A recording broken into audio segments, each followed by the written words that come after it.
Hello, hello, hello, everyone. Good to see everybody. Happy Sunday. Thank you guys all for being here. But before we get started, which I know, people be putting up with my incredibly long intros. It is what it is. To know me is to put up with my incredibly long intros.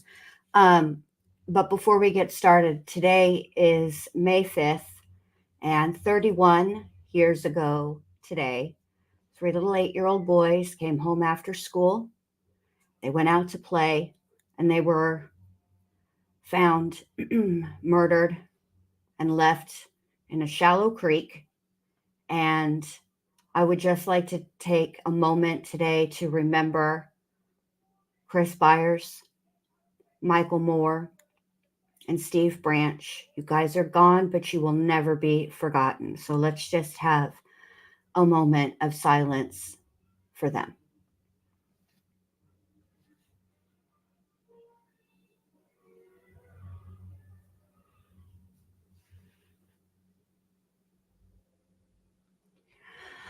Okay. And now, without further ado, please allow me to bring my guests up. We have from Disorder in the Court, the lovely Lynn. Welcome, welcome. Thank you. And I always learn something new from you, Jen Lou. I didn't know that case started on May 5th. I did not know that. Yep, So it did. thank you. You're welcome. And as always, the gal with the best heart on these YouTube streets, Allie. Hey, babe. We're going to cut Allie some slack. Bentley's not feeling good, so she's going to be in and out as she can. But hey, babe. Hey, hello, and thank you. Thank you for being so understanding. And yeah, I look forward to it. He's back to sleep now, so hopefully we're have no issues, but we'll see. Yeah, we'll see. Fingers crossed. Okay. And thank you. You're welcome, babe. Of course. Thank you, Shmi. Yeah, thank you for being a member for 22 months. I don't know. Today is it's just a sad day for me. I mean, I love the fact that it's, Cinco de Mayo and, Viva la Raza, but it's also sad. It's a sad day for me. I hardly ever remember that, it, it's really Cinco de Mayo, but I always remember that it is,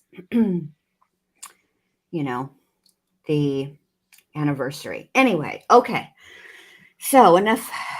Well, we're going to be heavy tonight, anyways, because what I wanted to do tonight is I wanted to go over what happened with Tammy Daybell. Okay.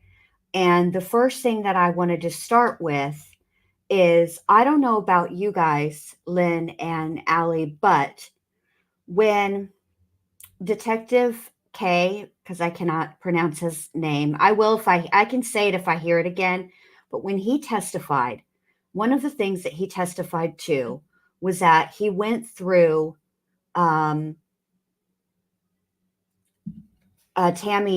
emails and messages and stuff like that. Okay.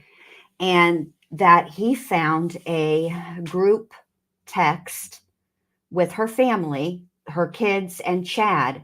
And the substance of those texts was a little shocking. And I kind of was blown away by that. Do you girls know what I'm talking about, or am I being too vague?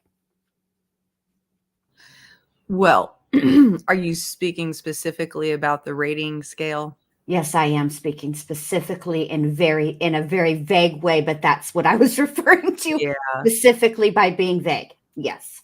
So I'm going to be honest with you. It wasn't that shocking to me. And hello, everyone in chat, by the way. It wasn't that shocking to me. It was new information. Yes. Right? Mm-hmm. It was definitely new information. So I'll give you that. But Chad had a lot of people indoctrinated to that, not just, the people that helped him murder people. Yeah.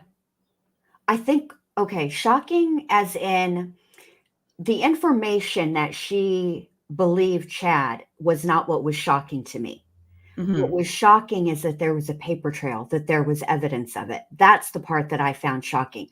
I guess I didn't think that they would talk about the light and the dark scale other than face to face or through phone calls, not through text. That's the part I was like, whoa. Well, we see it shocking now in hindsight because we know how it was ultimately used. But I don't think everybody in Chad's life thought of it in the same exact way. You know what I mean? Oh, no, yeah, I get you. So they didn't, I think a lot of people probably didn't know that they were participating in something much more sinister than they were. And in all honesty, I think a lot of people don't really understand how bad something was until they look back on it and go, wow, that was kind of weird, right? Even in more benign things, right? Yeah, right. So how would they know that they were conscripting themselves to information that would eventually be used to justify murdering children? I think what I understand. Yes, I agree with you. And I agree with your point. But I think for me, see, what Chad was teaching was outside of the mainstream LDS church. And so talking about it would be one thing. Teaching it would be excommunicable. Would be an excommunicable offense. Collegian, get your mind right. And so that's the part that I'm surprised about. I'm surprised that they spoke about it through text where there would be proof that Chad was teaching these things and would get him kicked out of church. That's kind of the part too that I'm a little shocked about. And I'm also kind of surprised about the situation with Tammy, because yes, apparently Tammy also she was also possessed. And I guess, did he tell, it's not been made clear exactly if Tammy was aware that she had suddenly been deemed dark. And if I think she knew I think if she had known, I think she would know what it means. I think she would Right. know what the implication of being deemed dark would mean for her. And it's just, and then there's some other stuff that I caught about the whole finding of Tammy Daybell's body, which I'm not the first person or the last person or even the only person.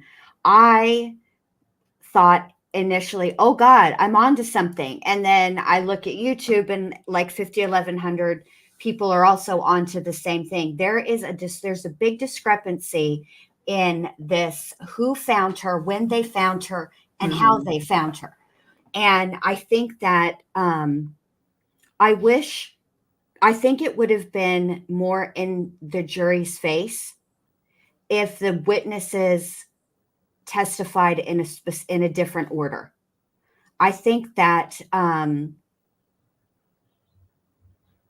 if they had put the coroner, the medical examiner, and then the family members that testified about what they were told at Tammy's funeral, if they had put them in that order, then I think that I mean, I'm sure the jury is connecting the dots, but it would have been a lot easier. I mean, those dots would have been big, red, flashing, huge dots. You know what I mean? It took me a minute to put it all together, and I've been watching. Sure. Yeah. I think lawyers, they have to become the masters of a lot of things, right? They have Yes, to not only become a master of the law, they have to become a master of storytelling, and they have to become a master of storytelling within the confines of the judicial process, right? exactly. And I think not all of them hit on all cylinders, and you're right. You know what I mean? Yeah. Sometimes they just don't hit on all those cylinders. And And I know also that some of it is, people had to travel to be able to testify, and it Right. was, with scheduling and stuff. So what I'm hoping is when they rest their case in chief, and and then the defense puts their defense on, when they do their closing arguments, I really hope that they do some type of, I know they're going to mention it, but I think there should be a demonstrative exhibit of a timeline, so that because it really refreshes the jury's memories. Obviously, they don't take, opening statements and closing arguments are not evidence, so the jury is not allowed to consider them. But they're there to remind the jury of the whole trial, right? of And the narrative, right? yeah, and the highlights of it. And I think if there was a demonstrative, that would go a long way. Yeah. I'm a little confused also. There's okay, so I have a unpopular opinion. I'm not 100% convinced that Alex Cox actually participated in the actual taking of Tammy Daybell's life. I do think it was chat. I think that Alex was hanging around to make sure that it got done, because I don't think that I don't know. I don't know how to, if Alex wanted her unalived, he would have done it when he shot at her. I don't think he missed on accident. Do you know what I mean? I think I know what you mean. I'm not totally sure if I agree. You know what I mean? Right. No, I know. I have this really weird feeling that, and I can't really explain it. It just feels like maybe Alex was getting tired of the doing all of the dirty work, being the enforcer. And see, it seems to me like that whole speech that Chad gave to Alex was mainly that Alex was really to be Lori's protector, not Chad's. And what did Tammy do? You know what I mean? Tammy didn't do anything. She wasn't a threat to Lori, because I think there was something else also going on simultaneously. I'm just going to say it. I've been having this theory for a very, very long time. I've talked about it with Allie. I've talked about it with other people.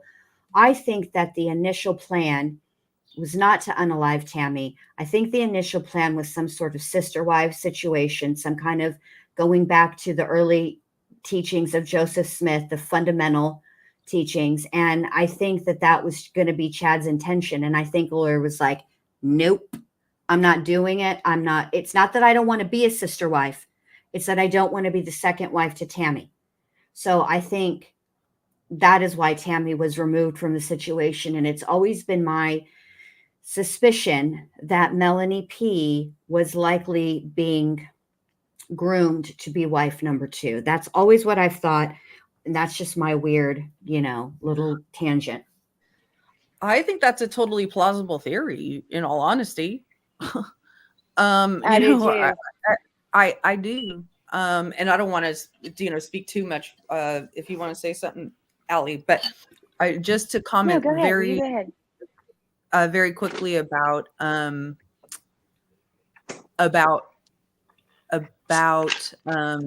Alex's involvement. Okay. I'm not totally convinced that he was involved, but I don't think that it was his conscience. I'm not convinced that it was his conscience. Oh, no. That would keep him from being involved. That's all I'm saying. I think he was just tired of doing the dirty work, not for any other reason than, listen, we're all a part of this conspiracy, and I don't want to be the only one with some, that winds up, potentially facing the death penalty. We all need to contribute here. That's what I think it was more about. I don't think he was, when you can take the life of your niece, right? There's nothing, what else can you do? It's like when Voldemort, split his soul into 8 Horcruxes. It's real. I mean, that is really the principle here. He to me seems like such a twisted guy with not very high IQ, who is super malleable, very impressionable, and he would do anything for Lori for whatever reason, right? So he was not only agreeing with Chad's reasoning for doing these things, Chad's and Lori's reasoning for doing these things, he didn't have much of a conscience holding him back from it. That's my view of Alex Cox. I can agree with that. And I remember Melanie talking about Alex and his faith and how much he believed in this stuff that Chad and Lori were preaching. He believed it with all of his heart. So I think that plays a role too.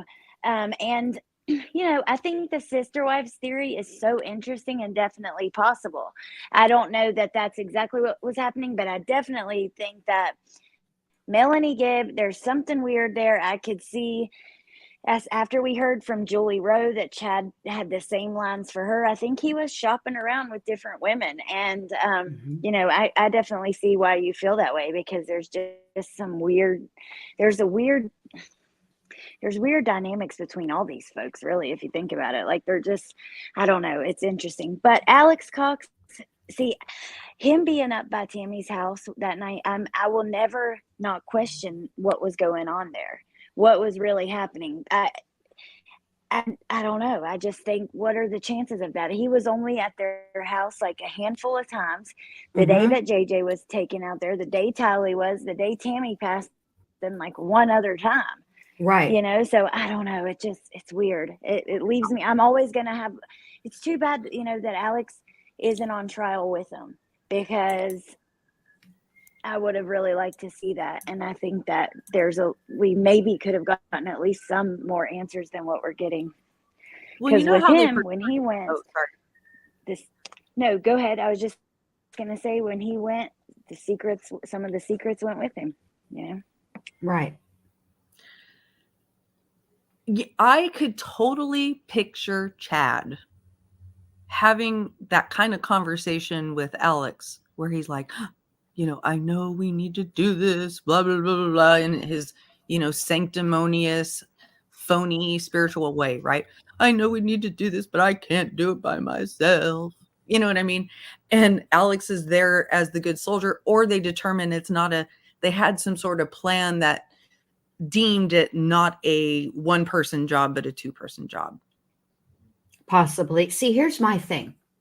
it's most people believe that Alex either took his own life or was harmed, right? That his death was not an accident. And if it is that he was unalived by, then if they were just going to blame everything on Alex anyway, and Alex did it all, then what would be the need to unalive him? But why would he need to be murdered? If he's the one that did all of the actual murders, why kill him? I think he I will- agreed to die. Oh, see, I will never believe that he had a natural death. That I will never believe that. It was right after right after, they were exhuming Tammy. It was the day after, and right? Yeah. And so I didn't even realize it was the day after.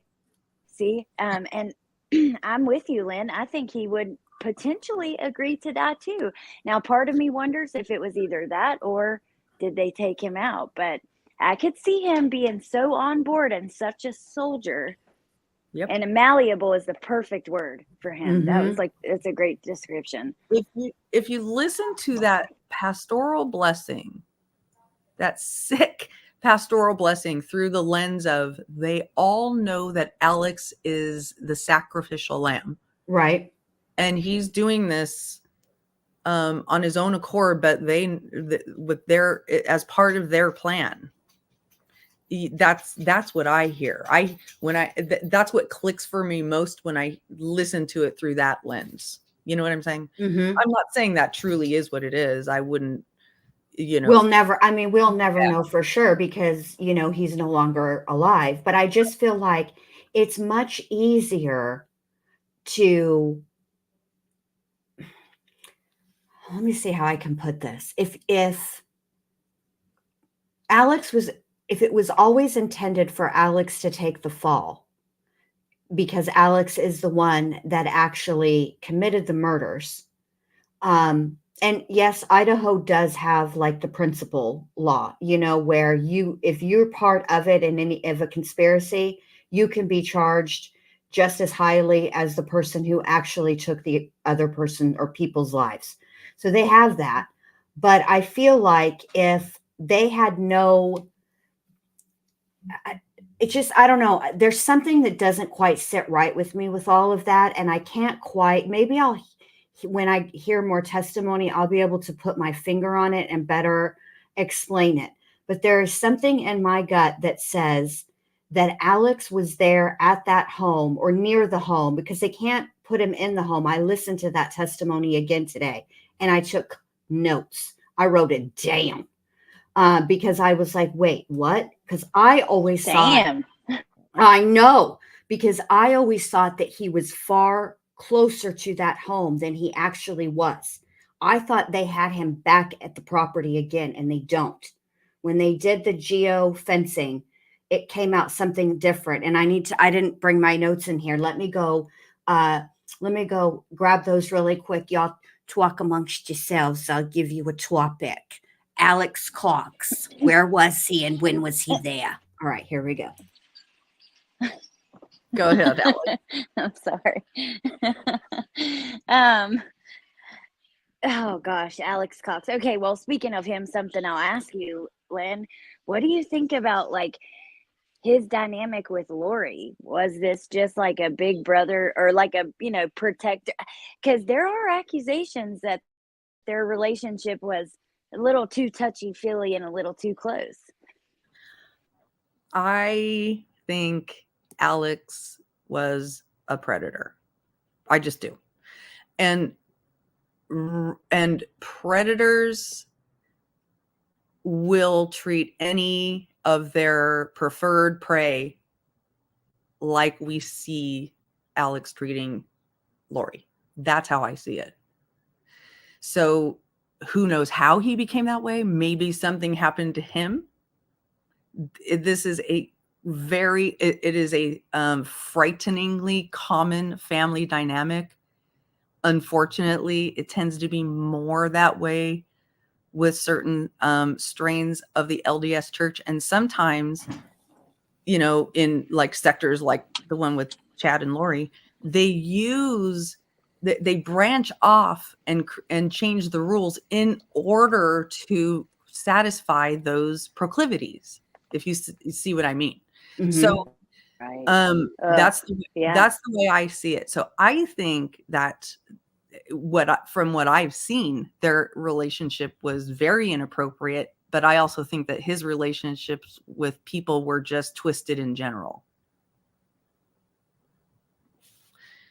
And yes, Brady Gardner, I saw that video, and then I watched the interview. I listened to the interview of his ex-girlfriend or ex-wife, I forget which. I think it's the girlfriend. Yeah, I know exactly what you're talking about. Yeah. Mm-hmm. And she talked about a lot of inappropriateness, and sometimes that is the family dynamic, you know, but you have to ask, why is that the family dynamic? Right, you know? right. Where does that were they married, Teacup Kraken? I can't remember now.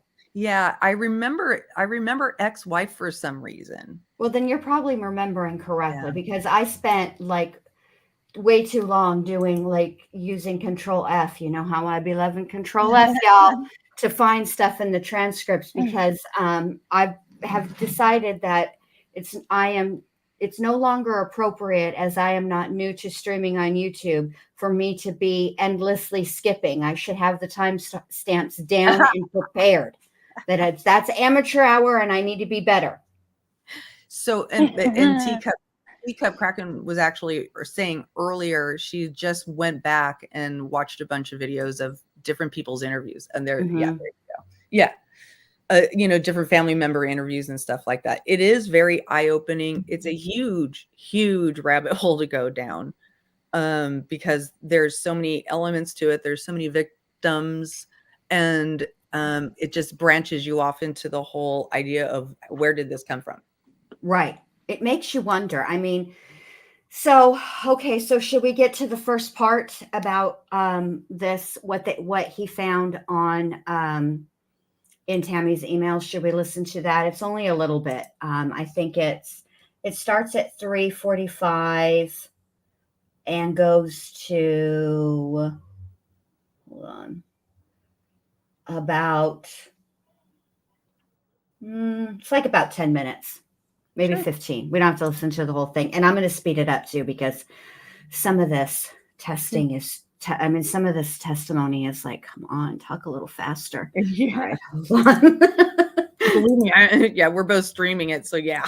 I mean, and I'm trying to keep up with Reed too, and it's like, can y'all, like, you know, I know. I need a little help here, man. You know, it's very difficult for your girl.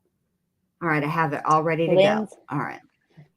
Lynn's in the same boat with us, trying to keep up with Chad and Reed. Not to mention, you guys, Delphi is going to start soon, and that's going to be like huge. I can't wait to watch that. Did I just hear that they decided to take cameras out of that one?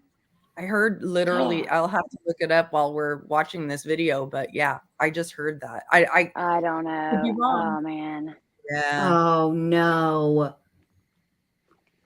Well, that's just what they need. The cameras. Yeah. Well, honestly, they need more transparency with that case. I don't. Yeah, I think things will be worse.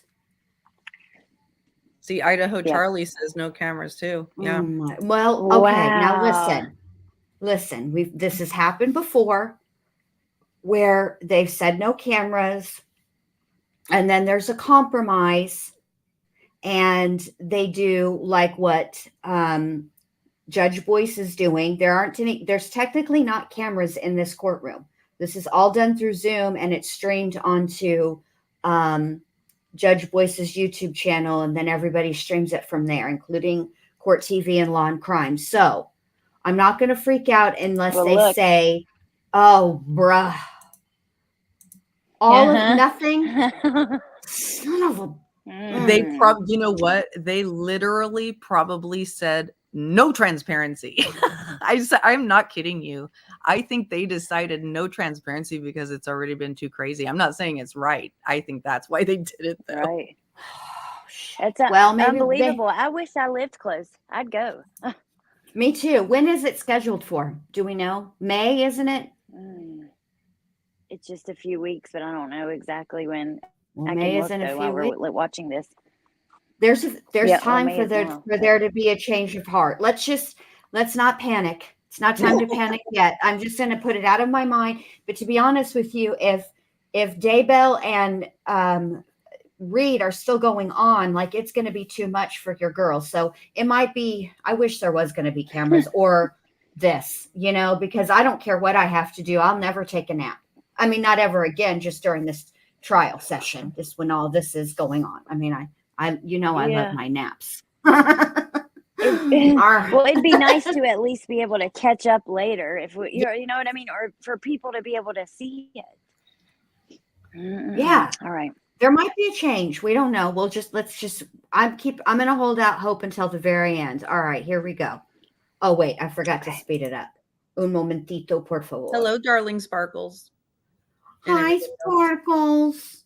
Hello, everybody. I'm so glad everybody is here because there's a ton of good streams going on tonight, and I'm glad you guys chose to be here. You could be anywhere, but you're here, and I appreciate that. All right, here we go. Yes. So on March 16th, you received information from Google LERS. What's LERS? Google Lears Law Enforcement. Okay.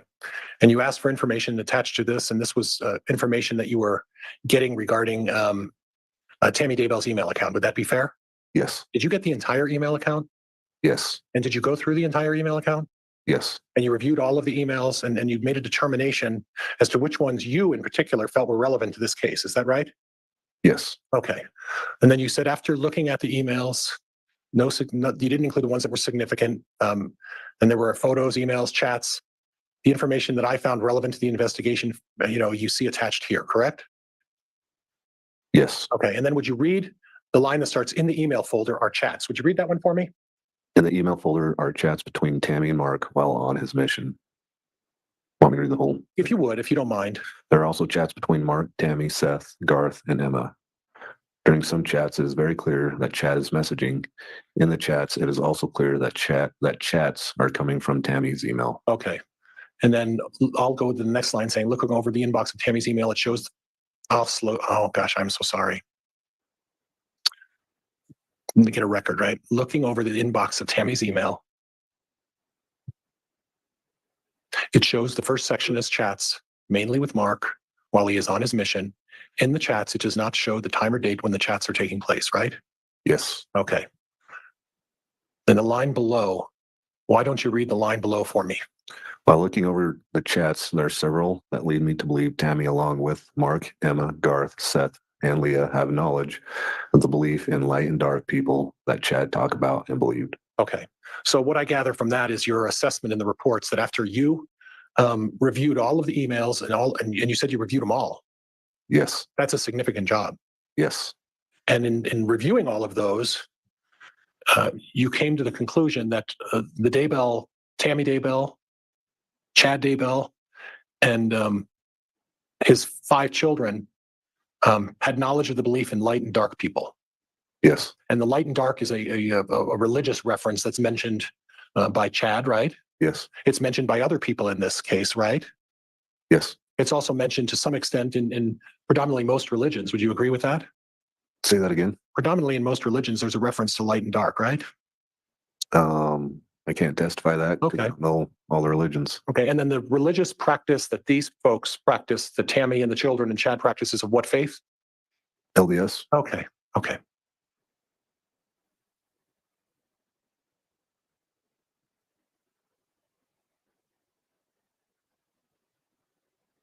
Then we go on and if you would, I'll take a look at the next one where it says during the chats, Mark's camera was not working and Tammy informed him that his camera was cursed and Dad was removing it, right? Yes. Okay. In more chats, Mark asked if anything was found or notable in him when he was body coded. I'm not sure what body coded means. Do you have any knowledge of what being a body or body coded talks about? No. Okay. Okay. But it was Mark who was talking about the body coding. Would that be your assessment? Yes. Okay. And then Tammy responds, you has a lot of weapons, negative chords and curses, plus trapped emotions. We cleared out quite a bit. We'll do that more regularly for you. So second to the last sentence says we cleared it out, right? Yes. Would you believe that was Tammy and Chad who were clearing out these negative chords and curses? In this email, yes. Okay. And then we'll do that more regularly for you. And again, we'll do that more regularly for you. That implies that it was both Tammy and Chad talking about helping them clear out these weapons, right? Yes. Okay.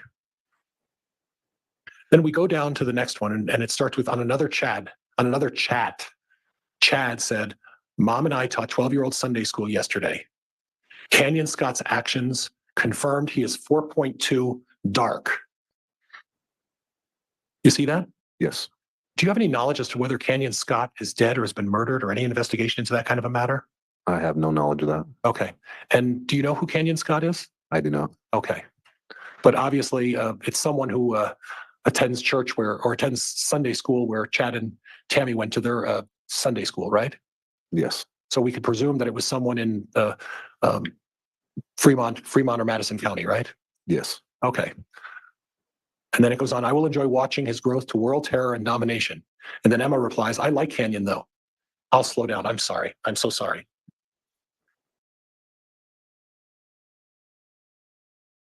Okay. I can't understand why Pryor thinks this is a good idea to bring up. Okay. Because it doesn't help Chad's culpability. It doesn't, just because I understand what he's trying to do. He's trying to say, well, look, they all talked about light and dark in these chats, this group chat that they were in.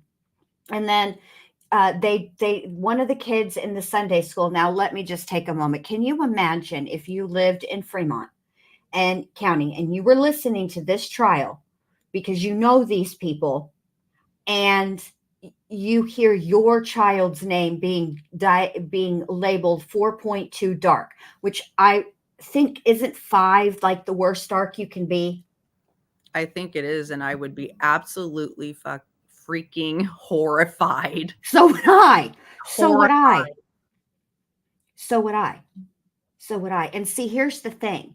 I missed because I was looking at chat, and this is why I can't do many things at the same time, apparently. But I don't think that Pryor talks about the date of these chats. Obviously, Tammy is still alive. But let me say it like this. If this doesn't make Chad look good, this isn't helpful to his client. I don't understand what's going on there. But if the family was in on the light and dark rating scale, okay, and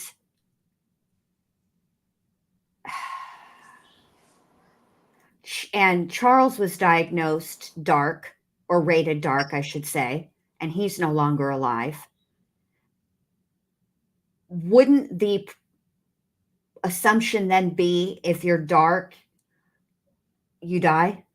Or you're in danger of it. Absolutely. Right. Like, I don't understand how these people don't freaking like connect the dots. I don't understand it, you know? A lot of time, like I said, I think a lot of times they connect the dots in hindsight because they don't realize what's happening at the time. But what I 1,000% agree with you.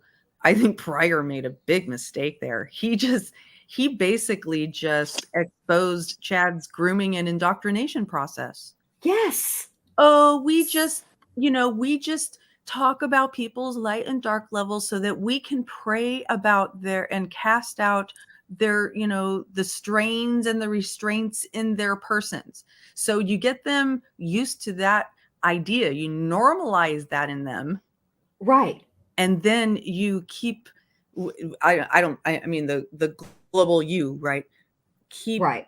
pushing the boundaries of that with the people who will go there with you. And I see. Oh, yeah, that I'm done.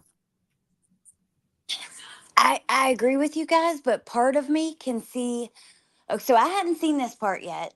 I had heard about it from Jen, but I am shocked. Now, not so much that they know some of it, but even like the praying for his sons, you know, Tammy's in on like asking Chad to help his son, you know, let go of emotion of the things that were plaguing him or whatever. And with Pryor, I can kind of see why he did it. I think it was to show that this was not some hidden secret he was keeping from Tammy. This was something that she was very well aware of. Now, I get what you're saying, and that's an excellent point that it just, I mean, people who are dark essentially don't live very long. So, I mean, it, you know, putting the pieces together, it doesn't look really good that way, but it does make things a little different as far as the dynamic with Tammy goes. Like Right. the Chad and Tammy. Yeah. And Humanimal, these come from her emails, babe. This is her. She's participating in this. And I'll say this is what I think, okay? We have heard, not so much through testimony, because obviously Julie Rowe hasn't been called to testify, but we've heard from Julie Rowe before. And I think that, to be quite frank, I'm just going to put it blunt because it's getting late and I don't want to drag this out too long. I think that Tammy was well aware that Chad had designs and eyes for other women. And I think that she did what she thought she needed to do. She may not have been 100% on board and believed all of the things, but she was supportive of Chad, period. And that is what, because she didn't want him going to being with another woman. I don't think she'll testify either, Lil Red. I'm just saying, I mean, she hasn't testified, but we know she's spoken out in other interviews. I don't see why they would call her. It wouldn't be good. I mean, it would be good for the prosecutor, but not for Chad. So, I don't know. But anyway, I think that's the deal. I think that Tammy wanted to hang on. I think she was incredible. I think she was head over heels in love with Chad. I think she adored Chad. And I think that she did what she felt she needed to do to hang on to her man. And, there you go. That's what emotionally dependent. Yeah. Yes. And as far as there's been a lot of talk about this bedroom situation. Okay. Now, I don't believe that Chad and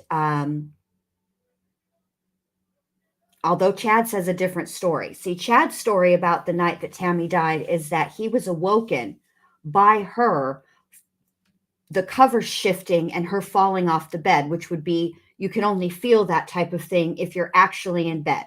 And I did watch what Hidden True Crime podcast said, and they really hit on Garth saying his mother's bedroom. Okay. The only thing, meaning that it was well known in the Daybell household that there were two separate bedrooms. I don't think that Mike, I don't know that we can say that for sure based on that alone. And here's why. Because I think if you were to ask my kids where something was, one of my kids would tell one of their brothers and sisters, it's in mom's room. But that's where my husband and I sleep. They've never called it mom and dad's room. They've always said mom's room. Yeah, Now, I agree with that. If Chad was sleeping apart from Tammy, which I think he might have been, but I think that it was not Tammy's choice. I think that it was Chad's choice. That's what I think. And I think she did know of the affairs, Laura Bean, but I don't think she was punishing Chad like that. I don't. I just don't.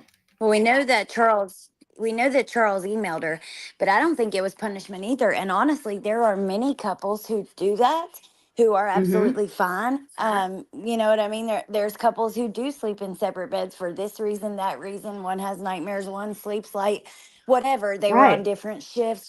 Chad was working, I don't know, as a grave digger at one point. So probably in the Mhm. middle of the night, right? Or I don't know. Right. I don't, I'm with you, Jen. I don't think that we can like take a whole lot from that. Right. I don't think that just that him describing it as his mother's room, it might have been simply that he said that because he's talking about how he found his mom. So he said in my mom's room.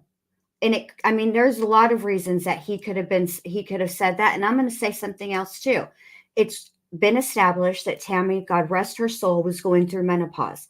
Listen, any of you ladies who've been through it, or any of you men who've been through it with your ladies that are going through menopause, you will be hot for no freaking reason all of a sudden, and you can't be around anybody. So it could have just been that, they did sleep apart here and there, but it wasn't, I don't think it was a punishment to Chad. I don't think that Tammy banished him from the marriage bed, as it were.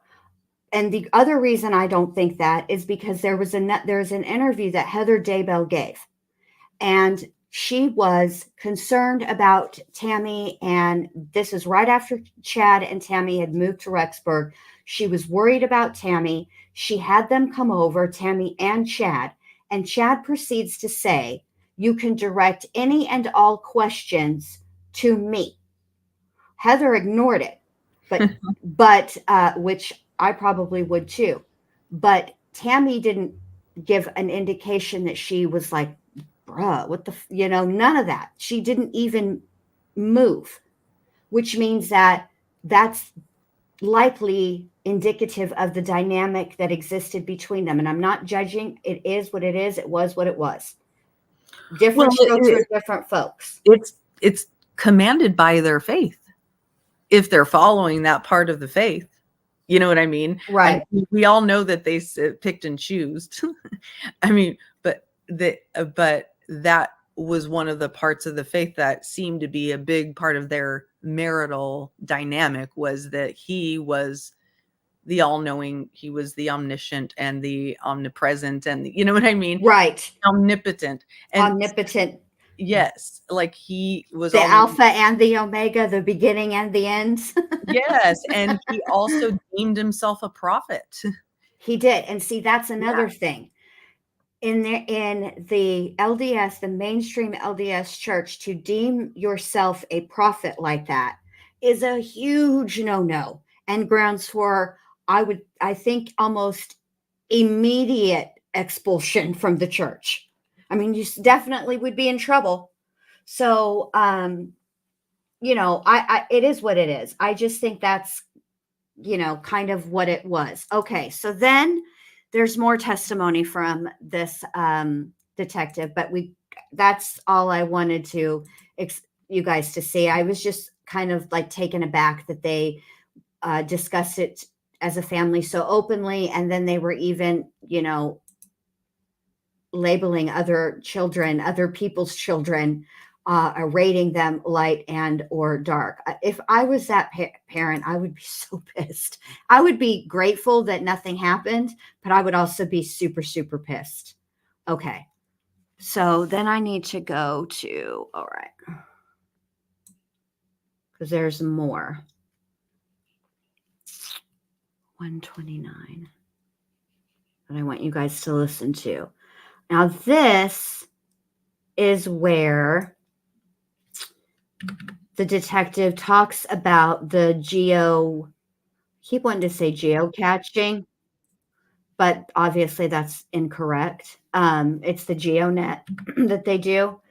And then this is where he talks about what the results of that geonetting were. And if I remember this correctly from this morning, Pryor tries to jump in and do a bunch of objecting, and it's really pointless because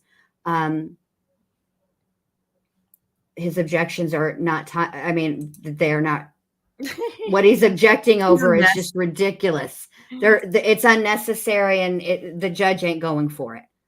All right, hold on. You mean geofencing, right? Geofencing, yeah. I always want to say geocaching, but I know that's wrong. It is rather satisfying when Judge Boyce gets irritated with Pryor. He's like, Mr. Pryor, I don't. You keep talking over the witness. I want you to stop talking over the witness. And you're talking over me just now. I love Yes, it when he and you does that too. talk over me. Yes. That's my favorite. I like when Judge Boyce gets onto him. I Yeah. have to say, I don't know if you guys have noticed this. I've definitely noticed, but I feel like Judge Boyce is spicier in this trial than he was in Lori's trial. Oh, for sure. Yeah. For sure. He's irritated. He's easier to irritate is my point. I don't know if you saw the hearing. We're derailing a little bit, but I know you're looking for a video, but Oh no, go ahead. I don't know if I want to talk about all of this stuff. We're catching up, and I had like a loose idea of the things that I wanted to cover, but I wanted to hear from you guys the most. Did you see the hearing that Judge Boyce took, the emergency motions hearing that he had to take? Yes. He was so pissed. He was so mad. He was so mad. And it was funny to me. I mean, like seeing Judge Boyce read somebody for filth. When a judge can read somebody for filth in the way that Judge Boyce can do it, Yeah. People like that, where it's essentially what I call a church read. You don't really raise your voice. Yeah. You don't cuss. You just spit straight facts, and you're just to the point, and I was living for it in that moment. I sure was. Mm-hmm. He had the facts on his side for that. I mean, it was sure ridiculous. It was ridiculous that the motion he filed was wrong. It had many grammatical and spelling errors. There was so much wrong with it. It was so and much he was wrong so annoyed that the timing of it all. It was Easter weekend. People were, CP. I think why he was so pressed about and irritated, and he was right. They're not from Ada County. They're traveling to Ada County from where they live. Yeah. This whole trial has been moved. And so, they're having to leave early to get to the court on time, and they, get home later than they would because they're traveling, and, traffic is whatever. And this was going to be the weekend that they were going to get to be like, Yep. spend time with their family, just chill out. And then this fool pulls shenanigans. I appreciated how indignant he felt on behalf of his staff. Yes. My team, my clerks, we spent, we're here nights and weekends preparing for this trial. And on the Friday night of the eve of trial, yes, you submit a motion that it shows such disrespect to the court and the court process. Yes. Oh man, it was, yeah. Yes. Oof. All right. So now this is the part about the phones. Did I add it to the stream? No. Okay. Let me do all that business. All right. This isn't a very long part either, but I just wanted you guys to hear this. Okay. Here we go.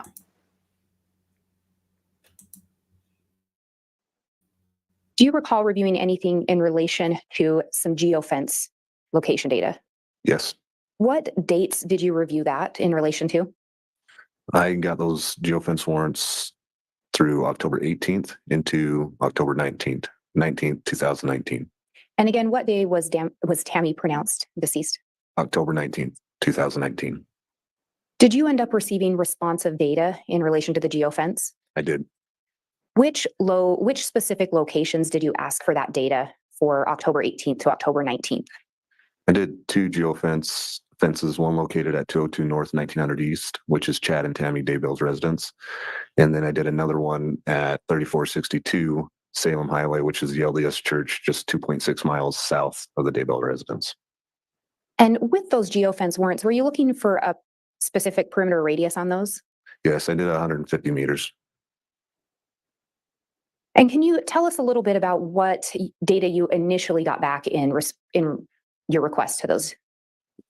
So when I requested information for data on any device coming through those geofences, I got a response from Google with a bunch of Google identification numbers. What did you then do with those identification numbers? Can you talk us through that process? Yeah. So when we write a warrant like that, Google will send back the numbers that have been going through those or through the geofences. They don't come back with any names. And so we then had to write another warrant with those numbers to try and find out the associated name to those devices or those numbers. Did you locate some specific numbers that you did something with? I did. How many numbers caught your attention in that initial response? So the time I had the geofence warrants up, there were 4 numbers that had gone through both geofence warrants or locations. Did you do anything to follow up on those 4 numbers? I did. What did you do? I met with Detective Stubbs, who at the time worked with Rexburg PD, and he has knowledge on how the geofence works. And we went through the numbers. 2 of the numbers. Judge, I'm going to object at this point. There hasn't been sufficient foundation to where this knowledge has come from. I've been somewhat patient. Sustained.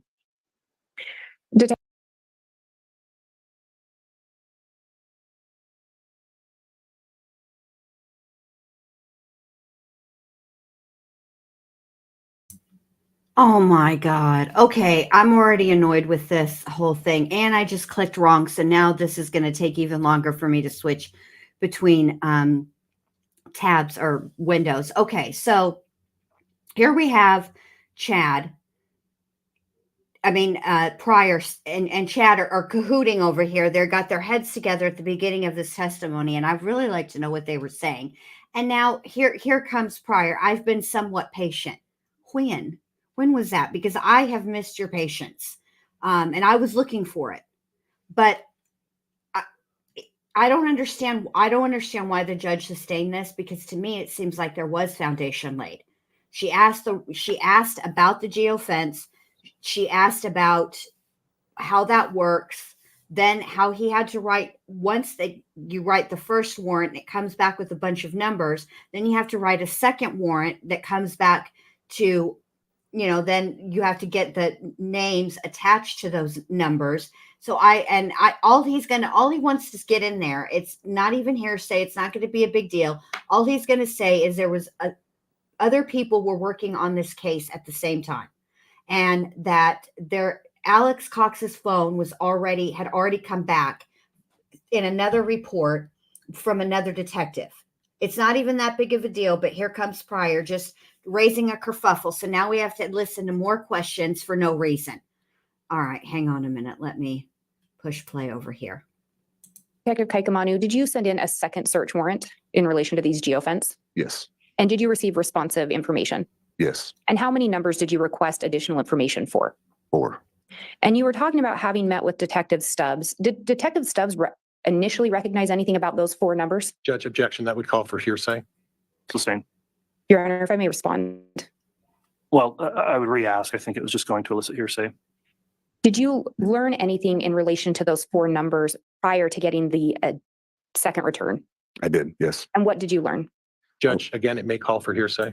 Your Honor, this goes for why the officer did what he did next in his investigation, not for the truth of the matter. Overruled. You can answer. Thank I God. learned that one of the numbers that had come back in my geofence warrant, Detective Stubbs already had that number, which was associated with Alex Cox on a different warrant that Detective Stubbs had wrote and got information back. And in relation to the other 3 numbers, did you end up receiving responsive data on who those devices were associated with? I did. Did you do follow-up on that? I got a hold of 2 of them. One of them I could not get a hold of. What were you able to determine in relation to those other 3 numbers? One of them lives in the Parker area, which is north of Chad Daybell's residence. And the other one lives on Trapper Lane, which is also north of the Daybell residence. So would it have been normal for their devices to be in that area? Yes. In relation to the device associated with Alex Cox, what did you learn regarding that device?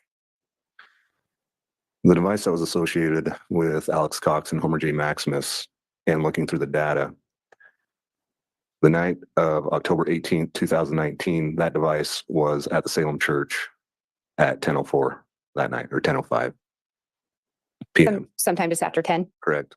Do you know how long the device showed as being located in that vicinity? And correction on time, I believe it was 10:07 p.m. and it showed him there until 10:45 p.m. And when we're talking about a geofence warrant, do you know what type of data they're looking at as far as placing a device there? I believe that is off Wi-Fi and GPS.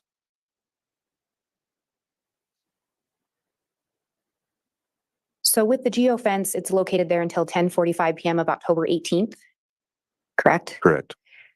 Did you learn anything else in relation to that device as far as any later time that night? That device shuts off or goes dormant and is no longer there. And it is later picked up at 11:53, roughly 7 miles south of the church. Judge, can we identify what church he's talking about? And is this the same church that you previously referenced? Correct, the Salem Church. And again, how far is the Salem Church from the Daybell residence? 2.6 miles.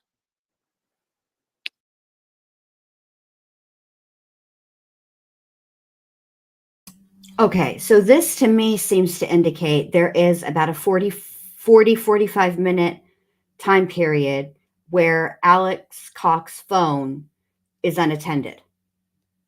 Correct? That's what it sounds like to me. Okay. This is the part I'm fuzzy about. But wait, but am I understanding correctly that it drops off the last time it drops off before that time period is at the church, which is 2.5 miles away from the Daybell residence? Yes. Okay. And That's right. then it's picked up again at 11:53, and it's going 7 miles south of the church. Uh-huh. Right. Okay. This is the part that I did not understand, that I got a little confused about. What time did Garth get home from the mill, the haunted mill? I yeah, thought it was at like 10:30, 10:45. Good question. I don't know. My memory is right around the same time as you, but I don't have it locked into my brain. Okay. The Yeah. reason this is part of the reason why I'm not so sure that Alex was actually in the home. Because you think Garth was there?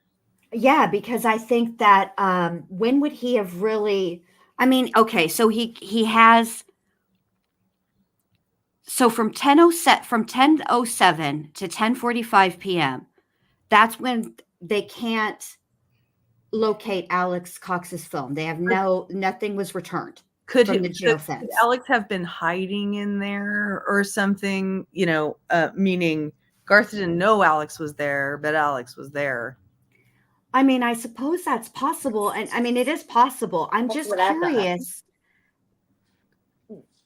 The supposition is that Tammy Daybell died between 1 and 2 a.m.? Is that what they're thinking? Something like that, yeah. That's okay. So he's picked up back at almost an hour later at 11:53. He's gone 7 miles south of the church. So he had to have at least left the house. If his phone was off between 10:07 and 10:45, that means more than likely, right, that's the time they're thinking that he was potentially at the Daybell house. And then it's how long do you suppose it would take you to drive 7 miles an hour? Like, what I don't understand is how come it didn't pick him up again at the church? That means he must have turned it on. He didn't turn it on until he got to that place. Yeah. Until he got 7 miles. So how long, I wonder, do you think it would take to drive from Chad's house, right? 7 miles. Yeah, because 7 miles south of the church. So technically it would be like 9 point. Yeah, because it's 2.6 miles away. So it'd be 9.6 miles away from Chad's house total. And the Like reason 10 minutes. Okay, so about 10 minutes. 10 so that minutes depending on, but there's no traffic. Right. There's no traffic. So it's really just how fast are you driving? Right. And if you're leaving the scene of a crime, I'm going to go ahead and say that you're not going slow, but you don't want to draw attention, so you're probably not speeding. So whatever Right. the speed limit is, right? You're doing at least the speed limit. Yeah. Which is Okay. probably high because it's a back road, and it's a county road, not a back road. You know what I mean? And those, Right. it's not like an in-town road, so I'd say it's probably like 55-mile-per-hour speed limit or something. Usually, Right. That's why I usually Like do roads like like around a minute a mile, especially if the speed limit is 55. People are going to be driving an average of more than that. Right. Right. Yeah. right. So that's why I say like 10, 15 minutes for that distance. Okay. So we're thinking yeah. then, so that if we take 11:53 and we give him 15 minutes, that puts him leaving the Daybell home like roughly at 11:38. How did he get in and get out with Garth home and Garth not noticing that there was some activity? I mean, in order to leave a home, you have to leave out through some way. He didn't portal out. Well, we don't know all of the entries and exits of that home, do we? We know that I don't know. What's gonna there is a front door. Right. Okay. We know that along the back of the house, there are 5 windows. One of them is rather high and kind of small. I think it's a bathroom. We know that there's the garage. We know that there's the cozy, what is it called? What does he call it? The cozy corner, whatever the fuck that's Cozy called. Cove or something like that. Cozy Yeah. Cove. Jesus Yeah. Christ. Yeah. Sorry. I could Sorry. totally hear them saying, let's get the Cozy Cove, Dad. Yeah. I'm gonna Here comes Chad.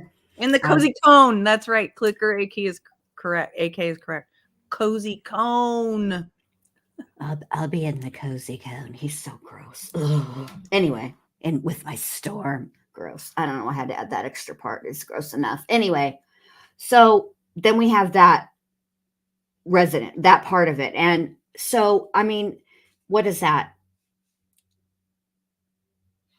1, 2, there's what, 5 windows, a door, a front door, a back door, and a garage door. Does the garage door is there an entrance from the garage, inside the garage into the home? Okay, so when I was looking yesterday, I was watching Hidden True Crime, shout out. They actually had the pictures of the home as it was listed prior to Lori, what a Freudian slip, to Chad and Tammy purchasing the home. But I could not tell from those pictures if there was there was a door that goes to the garage from inside the home. I couldn't tell that. Right. So so Clicker is saying he parked back at the Cozy Cone, which there is that long. So the driveway that's in front of the house is rather short. The driveway that leads to the Cozy Cone is significantly longer. I just feel like that is a huge. I'm trying to piece it all together, and I'm not doing a very good job. So I'm probably going to get off of this subject because I can't figure out how how Alex, I know that Alec got into the house because he was probably let in before Garth came home. But how did he get out of the house? I don't think in all honesty, in my spirited teenage days, it was not that easy to sneak in and out of my mommy's house. You know what I mean? Yeah, I could do it. I could do it in my house. I knew exactly what stair. So Chad was helping Alex do that. But what I'm saying is, how did he help him without Garth hearing? This isn't that big of a house, and Garth was not asleep. Because they pre-planned it. Okay. All right. Okay. That makes sense. No, it makes sense. Huh? I Allie? could sneak in and out of. I grew up in a small home, like under 1,000 square feet, and I snuck in and out all the time without being heard, like right out the window. Just sometimes I'd fall out, sometimes I'd dive out, sometimes whatever, but I never got caught. So yeah, I mean, possible. I could. Yes, I could sneak out like a whole smoke ninja out of my own house. I knew exactly all. I knew, it's my house. What I'm saying is, I don't know that I would be as adept at sneaking out, even with somebody's help at their own house. I wouldn't feel as comfortable. Yeah, I but don't know. Alex is not normal. That's, This is true. This is true. You're talking about a guy who tased his brother-in-law in the balls. You're not wrong. You're not wrong, Lynn. And I have And to then made keep a joke about remembering that these people don't, like as messed up as my thinking is, their thinking is way worse. He's thinking he's all stealthy, right? That's true. I'm Yeah. stealth man. And they've pre-planned Yeah. this. They didn't just do this willy-nilly. This is true. Also, And probably there's with all the adrenaline. that's true. Okay. Little Red says there is a breezeway that goes between the add-on and the house. Now, I'm telling you from the pictures that it doesn't look that way to me, and that the lady who was talking with Lauren is a real estate agent, and I remember her specifically mentioning that there was no breezeway, that the Cozy Cove is an add-on, and they actually share a roof. Now, I am not that deep into it, and so it's at this point, to me, it's not that big of a deal if there's a breezeway or not. I'm not trying to sell that house. And so, I mean, I don't know, but it was even best laid plans, right? What I don't understand is if they've been planning this and planning this and planning this, right? What Garth was doing was seasonal work. Okay. Why not commit the murder and be all said and done and gone before Garth gets home? That is, to me, it just seems really stupid, and it's a ridiculous, nonsensical, unnecessary risk to take. If you can have, you know what, Jen? what?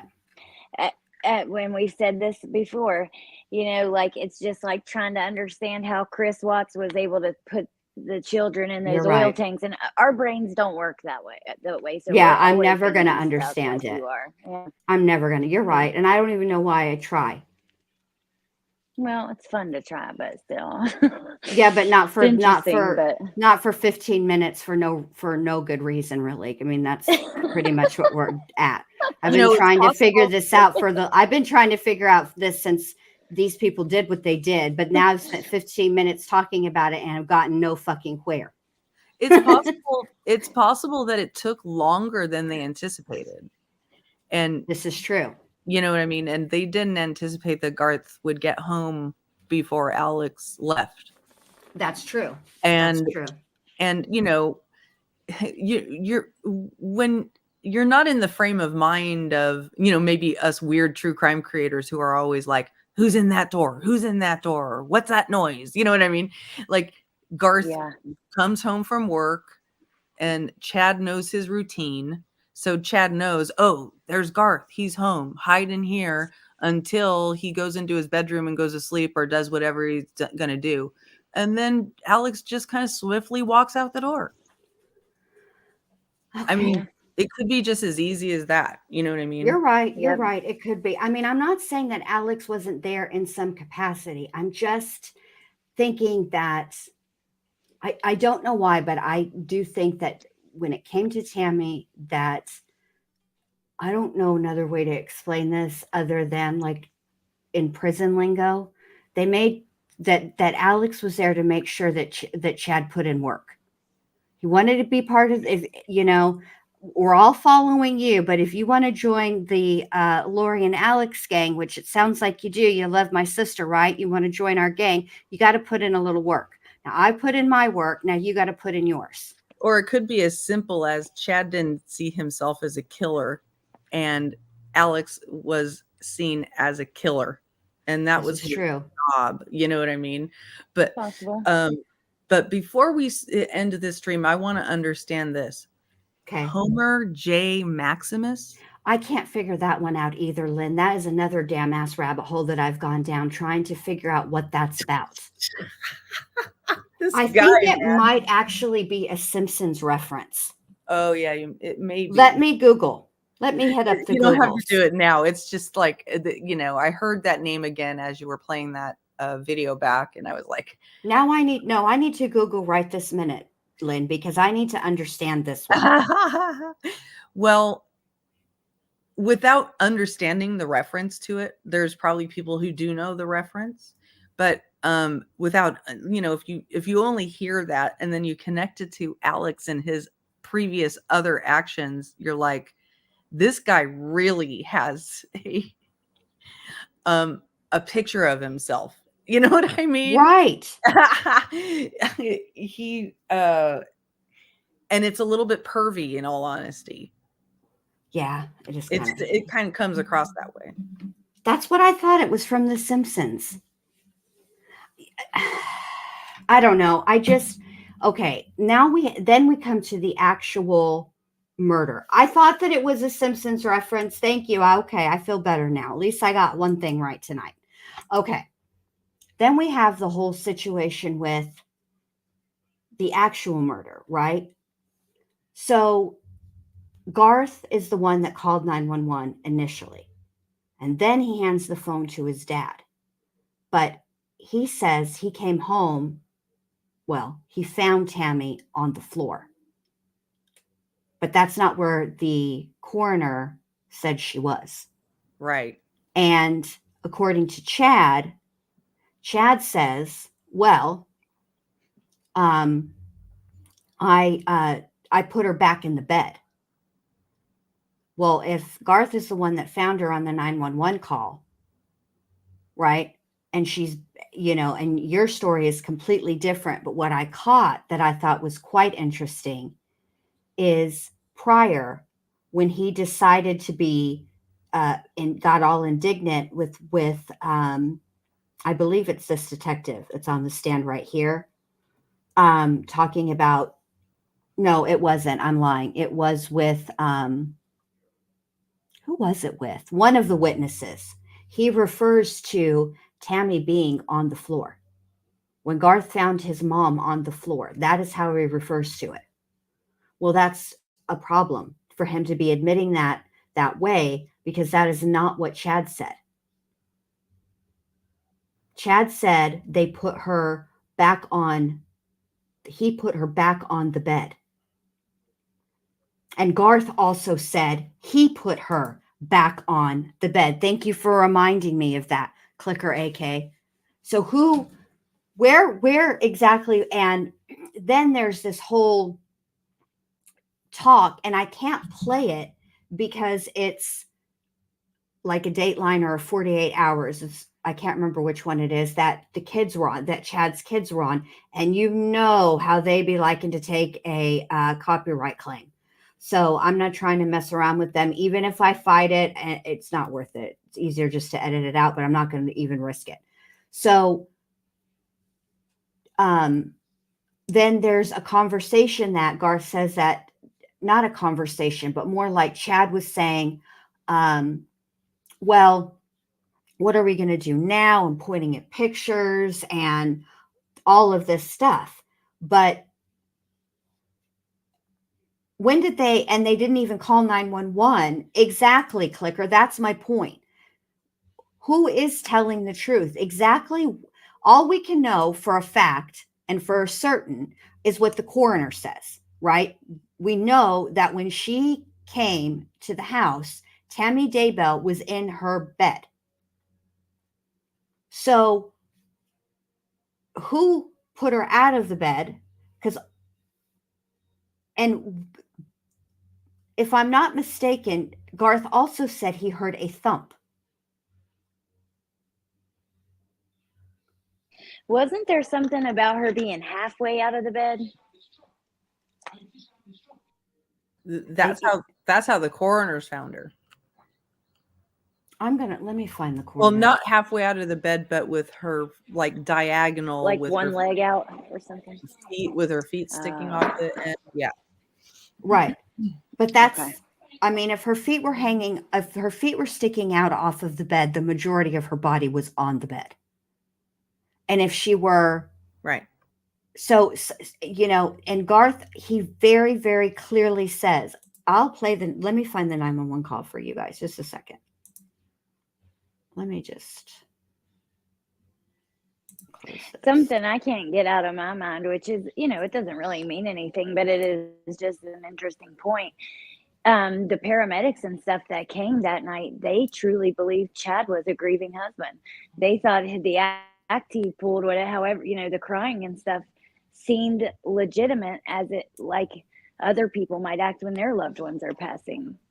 So I always have found that so interesting. I think that it worked. My opinion is, oh, for fuck's sake, I'm already playing this. I think the reason it worked on the paramedics is because they didn't know Chad. So Yeah. the crying and the being upset actually was out of character for Chad, because many people have gotten up on that stand and have essentially, Heather Daybell's one of them. She basically confronted Chad, and every time she ever confronted Chad, you know what she said? They would ask her, what was Chad's reaction? And you know what they would say? You know what she would say? Chad doesn't react. So truthfully, the crying and stuff might seem normal because he wasn't like, throwing himself around and, causing a big scene. They thought that it was within the normal range, right? But the fact of the matter is the fact that he was having a reaction was not normal for Chad. Yeah. Good. And good it changed very quickly. I think that's why they believe him, though, because I think he wasn't over the top. To him, the crying that he did, I'm sure it was a lot for him to work himself up to doing the crying, to being upset. And the truth of the matter is, and this is what's so messed up about people in general, we are very capable of having all kinds of different emotions. And it's also possible for us to have emotions different emotions simultaneously. You can be livid with somebody, but love them also. So there's like a line you won't cross, like when you're having a really bad argument with your significant other, right? And that maybe it's just me. I know how sharp my tongue can be, but when I look at my husband, there is a part of me that will snap and be like, oh shit, no, dial it back, Jen. No, you don't want to say that. You know what I mean? Even in the heat of the moment. Yeah. So, Well, I'm sorry. Go ahead. No, you go ahead. I was just gonna say the way I think about it is, he probably does feel sad about it, but which is, I think, what you're basically saying, right, Jen? It took me forever to say. Mm-hmm. No. It did take me forever. That was my point, though. You got it. Way. He probably did feel a portion of those emotions, but he was overplaying it, and he wasn't being totally forthright about all the feelings he was feeling. Correct. He was also feeling giddy about his upcoming nuptials, Yes. I mean? But I also think your insight is good about that was probably abnormal for him to react that way, which is why people noticed it. And then he was really calm pretty quickly after that. Well, see, I always thought, listening to the 911 call, he sounded so full of it, right? Like in the night, Jen's about to play it. So, yes.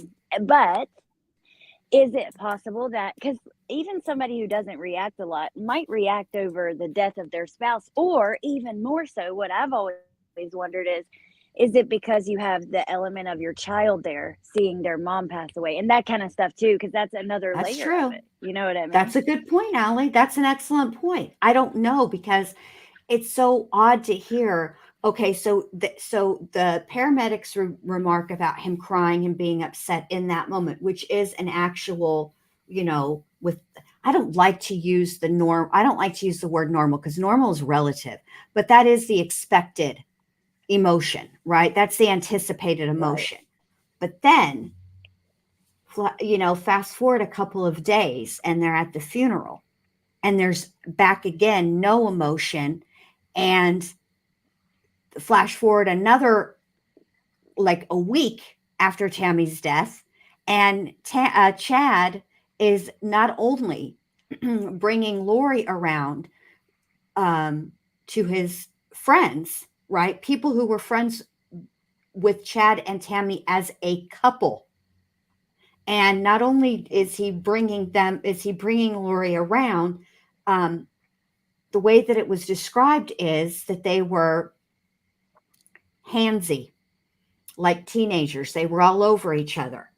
Yep. You know, which is also out of character for Chad. I mean, I mean, there's lots of pictures of Chad and Tammy together, but they're like, normal. I hate that word. They're what you see with most couples when they take a picture. You know, his arm is around her shoulder and her arm is around his waist. Yeah, they're the expected ones. But when you look at the one of Chad and Lori, it's a little different. There's a more of a, I don't know, it's the way you look at, somebody you love, but it's still new.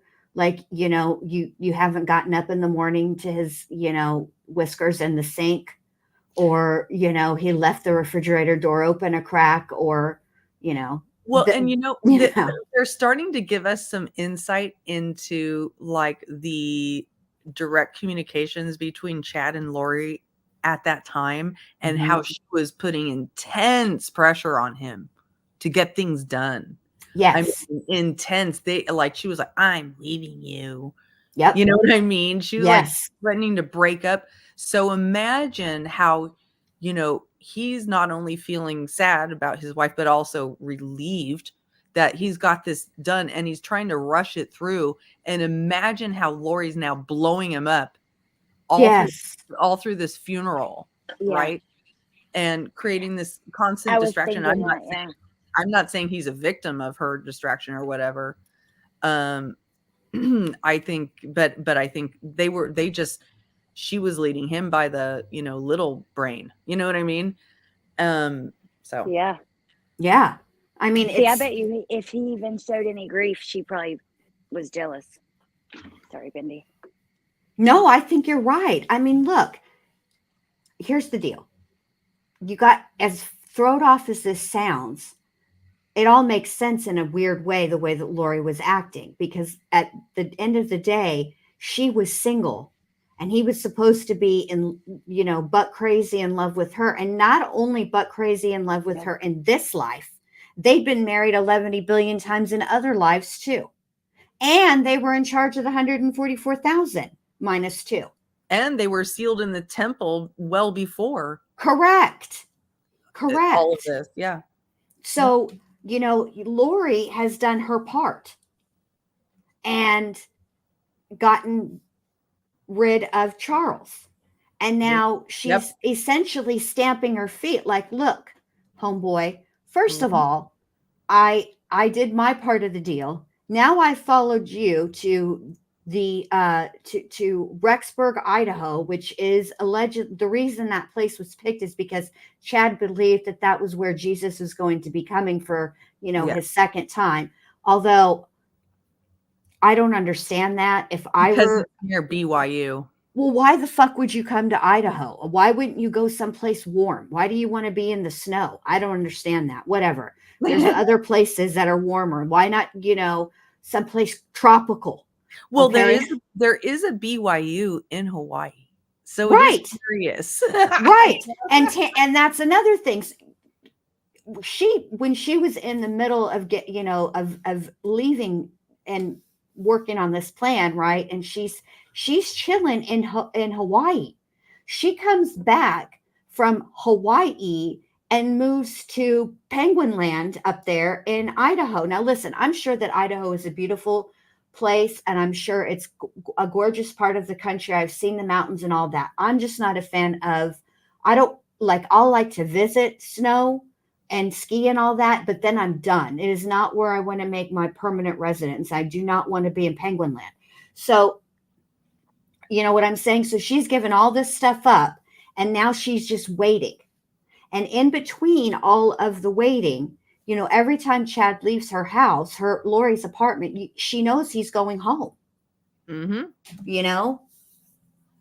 Yep. And he's sending her messages. I feel so trapped. I feel like blah, blah, and Harry Potter trapped under the stairs. Couldn't even get that damn thing right. He said the Dursleys. It's the Dursleys, Chad. Couldn't even quote the movie correctly. Oh, it's so annoying. He's just annoying. Yes. I love it when people call him Chud. I think it's perfect. Chud is a good one. Chud. I remember it makes me think of that movie. And yeah, it kind of is fitting on all levels. Oh, Chud. So, that's my point. And so I understand. Let's listen to this 911 call. Let's hear what Garth and Chad have to say. What say you girls? You feel like it? Should we do it? Go for it. Ma'am. All right, here we go. Here's the 911 call. Thank you. 911, where's your emergency? We're at 202 North, 1900 East. What's going on? We just found my mom. She's on the ground frozen, or she's stiff, and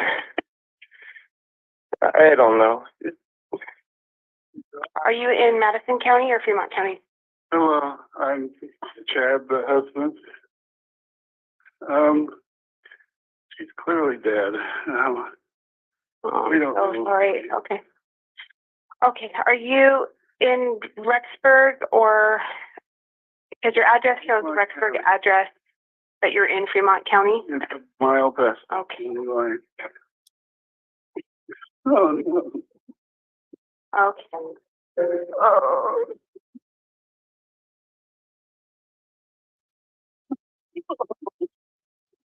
Yeah, she's not even. She's gross.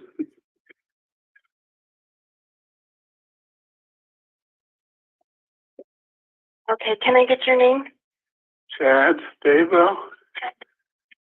Oh, man. Oh. Okay, Chad. I'm gonna get somebody out to you right now. Okay. Yeah, the corner where the blinking yellow light is with the red house. Yes, sir. Red house on the corner. Yes. Blinking yellow light. Right. Okay. We'll get somebody out to you. Okay. I'm so sorry. Okay. If you need anything else, to call me back. Okay. Okay. Okay. Bye bye.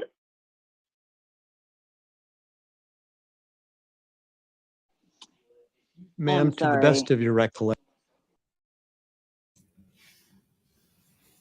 What's that, Allie? Did you say I'm sorry? That just does not sound real to me at all. He sounds so full. I'm so surprised that the people thought that at the time, but I suppose so. No, I totally agree with you. Yeah, I don't think it. To me, it rings really hollow. And then you have, poor Garth, bless his heart, talking about, I don't know. It really struck me. Say what you're going to say, Jen, but in the context of the conversation we just had, that call really struck me, but I want to hear what you say first. It's okay. I am not the person that found my mom dead. Okay. That she didn't live with me and my sister, but I did talk to the person who did find my mom. And there was no hesitation. She knew my mom. It's not like they were strangers or anything. They weren't like super close, but they'd been neighbors for a while. And when she told me what she found, there wasn't this, when Garth says, I found her on the ground, frozen, stiff, there's something in the background of that call that sounds like somebody else is speaking to him or motioning to him or something. It almost sounds like for a second he's distracted by something exterior to that call. Like Chad is, I don't know. I'm not saying anything negative about Garth. It's actually has to do with Chad. That's exactly what struck me, Jen, is the first words out of Garth's mouth were that he not word for word, but we just found my mother frozen on the ground. Right. Right. Mm-hmm. Which to me says she's cold to the touch and stiff. Right. That's right. Okay. Then he pauses and he says, and remember, he says frozen on the ground. He literally does say on the ground. On the ground. Mhm. Right? Right. And then he pauses and he goes, I don't know. And then Chad grabs the phone. Yes. So that tells me that he wasn't following whatever Chad wanted him to say when he called 911. And Chad needed to take over. So he took the phone from him. And then he just comes on and says, yeah, she's clearly dead. Right. And he also refers to himself as the husband. Yeah. Not her husband. Hold on a minute. You guys keep talking. Alice, I opened the door 3 times for her because she's scratching and she's not come in 3 times. And I've shut it 3 times. Obviously, this is a game we're going to play. So please hold. I always took it as him, the frozen part being he couldn't find the words for stiff. You know what I mean? That was for the because he was like frozen, stiff. I mean, basically. But I do think that Chad is uncomfortable with where it's going, and so he takes the phone.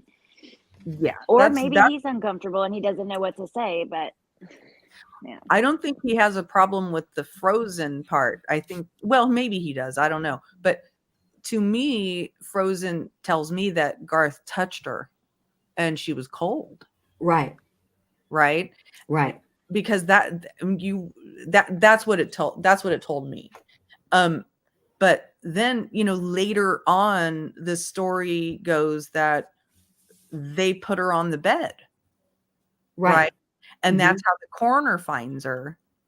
So I feel like it was almost planned out that she would be on the floor, discovered by the son. The son would help put her back in the bed. So it would account for any marks or correct fingerprints or whatever she might have. And then Garth is also part of the discovery process. Correct. That's how I think about it. Yes.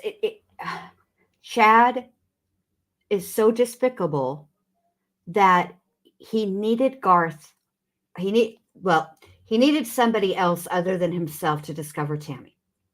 And unfortunately, because Tammy was there, or because Garth was there, it was going to be Garth. The other children are not off of the hook. It's just that they were not there. Had they been there, it would have been one of them. Right. So he needed somebody to discover Tammy on the floor. Mm-hmm. And why Chad insisted on putting her back in the bed is, I believe, exactly what Lynn is saying, is that if she had any bumps and bruises or fingerprints on her or marks, see, because when you're stiff like that and you're cold like that, you already are starting to show signs of lividity. The blood will start to pool the minute the heart stops beating. If you're not resuscitated, if there's no intervention done, your blood will start to pool at the lowest point. So if you try to move the body when it's in that stage, you will have marks. It will show where you broke the, as Pryor calls it, lupidity. Yeah. The lividity. Lupidity, yeah. It will show. So you can't. So that's what Chad was worried about. He was worried about there being bruises and all of the things. And that's why they needed to adjust. Plus, should there be any transference of anything that they find on Tammy, because remember, Chad doesn't know which way this is going to go. He can't control that, right? He's hoping for the best. He's hoping that 911 comes out there, that the coroner comes out, and that they buy his story. But he's prepared for if they don't. So if they don't and they find, I don't know, fingerprints, hair, anything that can be transferred on Tammy, it's accounted for because they didn't want to leave her on the floor like that. And so they picked her up and they put her in her bed. Yep.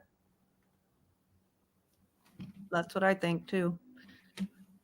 And I can completely see Chad, saying to his son, we can't leave mom on the floor like this. Right. Right. Exactly. Help me get her into bed. Right. Right. And then they do. And, when you're dead, I'm sorry, human bodies are dead, are very, very difficult to move. Very difficult to move dead weight.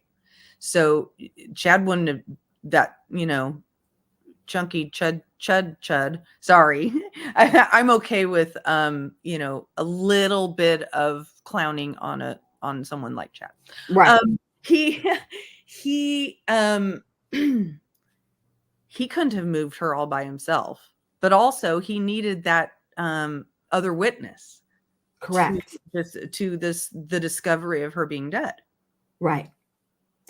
And the thing of it is that all the evidence that the coroner needed to open an investigation came right from that 911 call and from Chad's story after it, because that's a direct conflict. She knew when she was dispatched out there what the deal was, right? She knew that she was coming to an unattended death, and that the cops that arrived would have been given the dispatch notes. So somewhere there, I'm sure there is a report taken by one of those first responders that noted that Garth said that he found her on the floor. So why then Chad didn't just stick with the story of they picked her up, I will never know. Right. But he didn't. Then he came up with an even more, it's almost like, in a throwed off way, he kind of wanted to get caught. Because, and then I think when he didn't initially, I think he was like, well, shit, maybe I am maybe I am the person chosen to lead the 144,000, because I don't know what was going on that day for that coroner, but I'm not, it is what it is. What happened. She feels awful. So nothing I'm going to be able to say is going to make her feel any worse. Mm-hmm. I'm not going to, because it's clear from her testimony, she feels bad about it and she knows she made a mistake. But at the end of the day, all the information that they needed came right in. That whole 911 call is 1 minute and 53 seconds. That's probably closer to like 1 minute and 50, because there's a pause before the audio comes on. And so they've changed their staffing policy in that county since then. And I have to believe that it was partially the result of this case. Yeah. Because that was part of it, is that they just didn't have the staffing to deal with it. And they sent this really junior, newly elected coroner, who was just like pushing it through. Yeah. Because she took it at face value. And I would, but there's another part of me that wonders if she didn't have some help taking it at face value. Probably. And we'll never know, but yeah. We'll never know. I'm not going to lie. I've wondered that. I have wondered if she didn't have some help coming to that conclusion, if it wasn't a strong encouragement. Right. Because I noticed when Pryor was really grilling her, and he was really using, all the ways to get to elicit an emotional reaction, not really from the witness so much, but from the jury, the way he kept talking about digging Tammy up. There's an actual word for that. It's called exhumation. He's a lawyer. He knows that word. He chose not to use it intentionally. It was intentional. But when he, the louder and more antagonistic he got with her, the quieter and the more soft-spoken she got, where most people would not get louder or be aggressive back, but just maintain their same volume, just be more emphatic about what they were saying. No, she definitely. I said, but Yeah. she didn't. The tone of her voice changed and the volume of her voice changed. And that was interesting to me.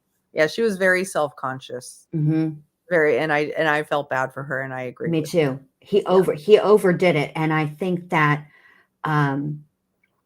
it wasn't a good look.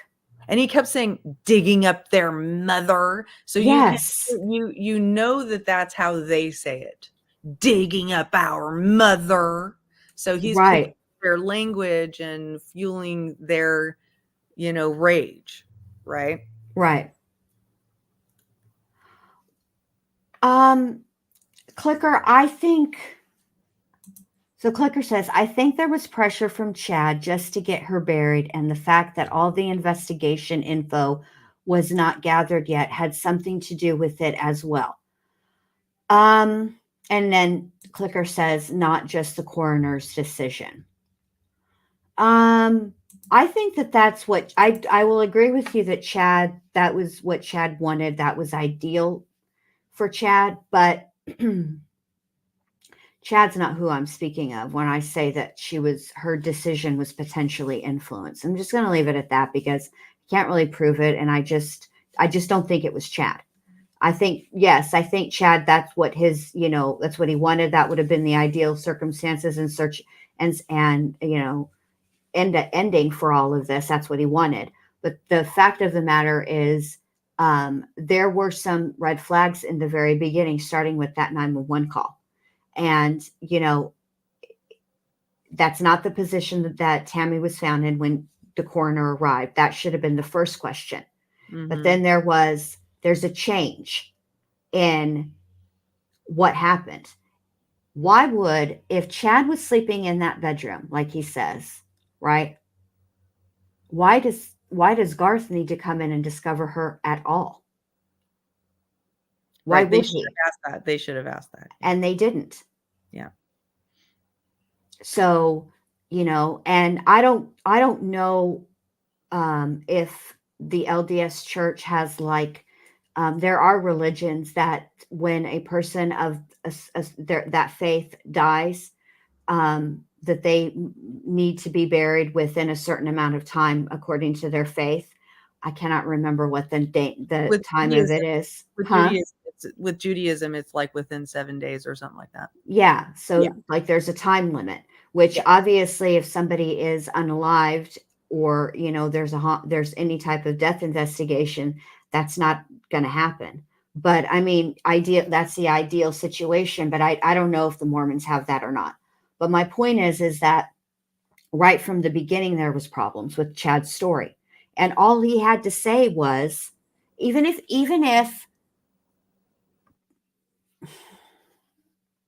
he should have just stuck with what Garth said and went from there. I don't think that he lied and changed his story because he was embarrassed that he and his wife were not sleeping in the same bedroom. I mean, that would have been easy to explain considering he said she was sick the night before, right? So she's vomiting, she's not feeling well. So you don't want to sleep with somebody who's sick, you sleep away from them, So that would have been easy to explain. That's no big deal. But for him to do what he did, which is to then he must have seen something or noticed something on Tammy that that everybody that was there that day didn't notice immediately, or he did something in the course of the murder, or Alex did something in the course of the murder that he was worried that he would have to account for. And that's why I think that he was worried they were going to perform an autopsy, and whatever happened during that course of the murder, whoever did it, whether it was Alex, whether it was Chad, whether it was both of them, whatever it was, he was worried that an autopsy would be performed and he would have to account for something because there was no other rational reason to change his story like that. Right. To answer Corky's question, I don't know exactly how old that coroner is, but she can't be much more than 30, if that. She's pretty young. She's pretty young. Yeah, I would say, and like maybe 31, 32 at most. no older than that. I highly doubt. At the peak of the highest I would bid, according to the Price is Right rules, is 35. Yeah, and if I recall correctly, I watched Nate Eaton interview her, and it's almost like kind of part of her brand, that she's one of the youngest coroners and blah blah blah blah blah. You know what I mean? Right. So, and because it's an elected position, correct. So, it's a little bit more of an accomplishment in terms of from a political perspective.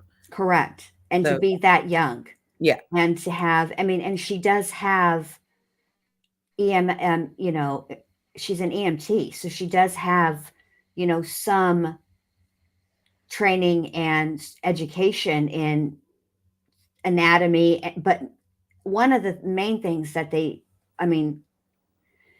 it's an important thing that they teach you when you become an EMT or a paramedic is really how to deal with not only the patient that's in front of you, but the people that are around the patient. Because if there's, if family's on the scene, it's very chaotic. People are upset. It's, they're scared, whatever, yada, yada, whatever, a la Letitia. So that is an element to it. You have to know how to deal with not just the patient and saving their life and stabilizing them to get them to, to get them to the hospital. But there's the other people that are around the patient that you have to deal with. And there is a bit of fact finding when it comes to being an EMT or a paramedic. So, right. Hey girls, so I came outside to hit a cigarette, but I can't get Bentley to go back to sleep unless I lay with him and turn on lullabies. So I'm gonna join in from the chat. Yeah. Okay, babe. And just finish listening to you guys in the chat. But I thank you so much. I'm glad you came on, Lynn. I hope you'll come on with us again, like by the time it's over, plus with Karen Reed. Yes. And all that stuff. And then always enjoy talking to both of you guys. So thank you for having me, Bendy. And yeah, I'll finish in the chat. All right, babe. Thank well, you. I hope Me Bentley too. better. Tell him sweet dreams from Jen. Thank you. Clipper Well, says she had more than 20 years as an EMT. What'd you say, Allie? I saw that. Yeah. He's not even like sick. I guess it's allergies that he likes.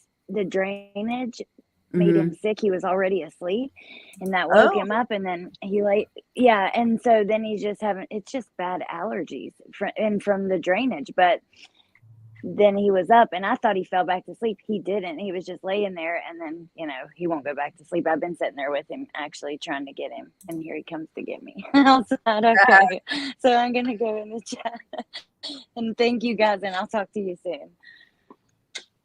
Nice. Bye. Good night, babe. I hope Bentley feels better or gets good rest. Okay. Well, I guess I was off with that. We were all left off, but technically, by Price is Right rules, we didn't overbid. We underbid by quite a lot. So we probably wouldn't win, but we wouldn't be ruled. We would still be able to go to the next round. Well, I apologize to the coroner, but I hope she is flattered that she was able to pull that off. Yes, she got us. That's for sure. Yeah. So I apologize for misstating her age. I was guessing though. I was guessing a bit. But I do remember there being something about her being a younger coroner. I mean, even 40. Well, I mean, 46 is younger than me. I'm 47. But well, I mean, at the time that she was. That's true. Okay, so so this was 2019. So this was 5 years ago. Yeah. So at the time, she would have been what, 41? So that is kind of young. Yeah, kind of. For a coroner. And you can also get EMT training. You can start being an EMT in high school. This is also true. There are programs for that. So this is also true. Yeah. So at any rate, I feel like now I'm going to have to listen to her, not right this minute, but at some point I'll have to go back and listen to her testimony, because I am just like taken aback a little bit at how Pryor was able to check her in the way that he was. I think she came to the stand feeling already. Yeah, I think she was vulnerable to it. I do. Like he knew that. Yeah. Yeah. Well, I mean, that I will say for Pryor's part, and I know we're all irritated with him, but let's just take a minute to understand what it is that Pryor is actually doing. Okay. So sitting at the prosecution table is Wood, Wexler, is that right? Wixler, Wixom. I think that's Blake, mm-hmm. and what's the other girl's first last name is name? Ingrid. I don't know her last name. I don't know her last name either. And Ingrid. Okay. That's 4 prosecutors. Okay. Sitting at the defense table is Pryor. Yeah. And that's it. I have definitely recognized this for sure. I've talked about this. Yeah. You have. I know you have. Because that's and this is a death penalty case. Yep. And that is a huge undertaking. Yep. For him to just be doing it by himself. And what does he get at the end of the day for all of his hard work? An ugly house. An ugly house where somebody was murdered and 2 children were buried. Exactly. Under probably that he's not going to be able to sell for the same, there's going to be hardly negotiation. No. At all. If any. I mean, there are people that will, probably still buy that house, but look at the Watts house. I know. Look what's happened. I mean, they finally got somebody to buy it. Yep. And now they want out, and there's been issues with the people that are living there between them as a couple, apparently, allegedly. Oh God. Yeah. Yeah. It was on plunder. So yeah, it is. I don't know if I don't think it's the house. If you ask me, I think that there are certain places in this world that that human beings were never intended to live. And, I think that there's something wrong with that land. That's just how I feel about it. I just think it's odd that, whatever, but I don't know. That's what Pryor is going to end up with.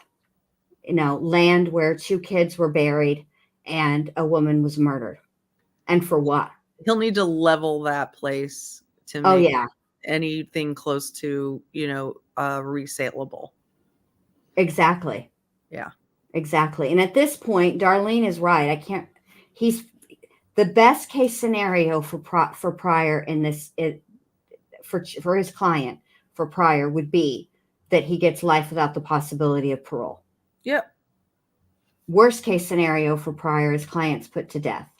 Now, this is what I'm curious about, Lynn, because we're not there yet, but we will be soon. Mm-hmm. When the state rests their case in chief. Yeah. And Pryor puts, as he said in his opening statements, 3 or 4, I think. That's literally what he said. Of 4. the Daybell children. Which 3 or 4 of the Daybell children do you think he'll put on the stand? Gosh, I remember, Emma for sure. Yeah. Garth. Yeah. Garth is problematic, though.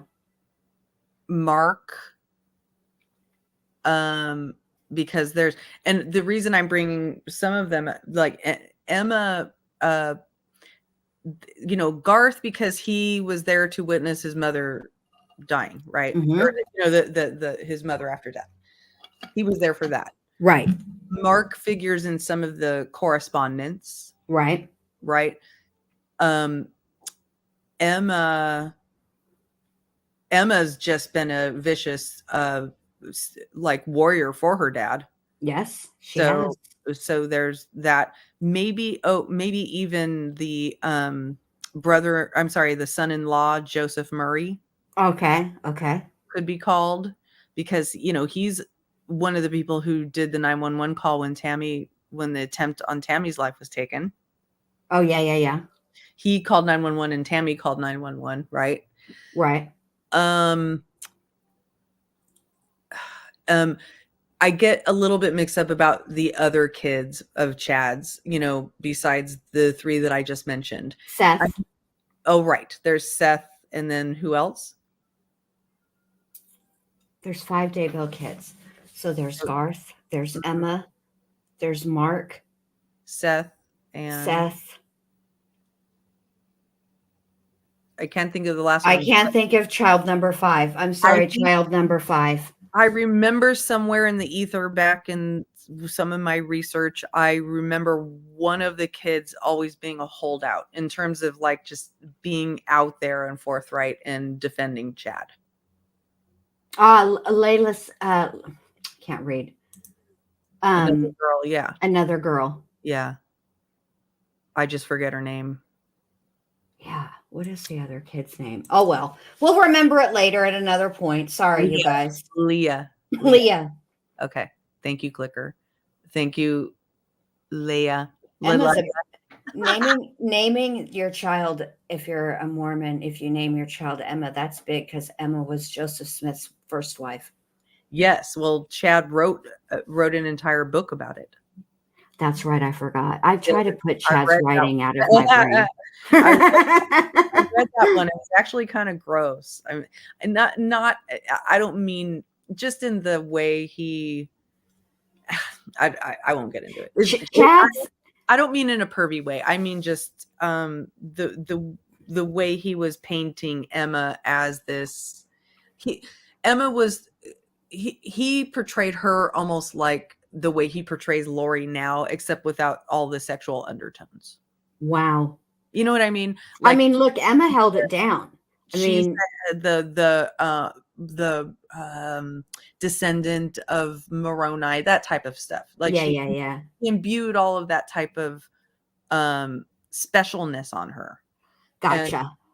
And you're right. She did hold it down. She's the one that's in the body cam footage when he's getting arrested. Yes, but I mean, Emma, Joseph Smith's wife, also held it down. Oh yeah. I mean, let me tell you that, yeah. So yeah. Yeah. Somebody, if you guys ever just have a need to go on a rabbit hole just for shits and giggles, go ahead and just look up Emma Smith, Joseph Smith's wife, and learn a little bit about her. And then they all have gone on, all the kids have gone on 48 hours to defend their dad. And then you have, this is one thing that I find interesting about Emma, Chad's daughter. The fact that her mom dies suddenly. And let's be honest, I don't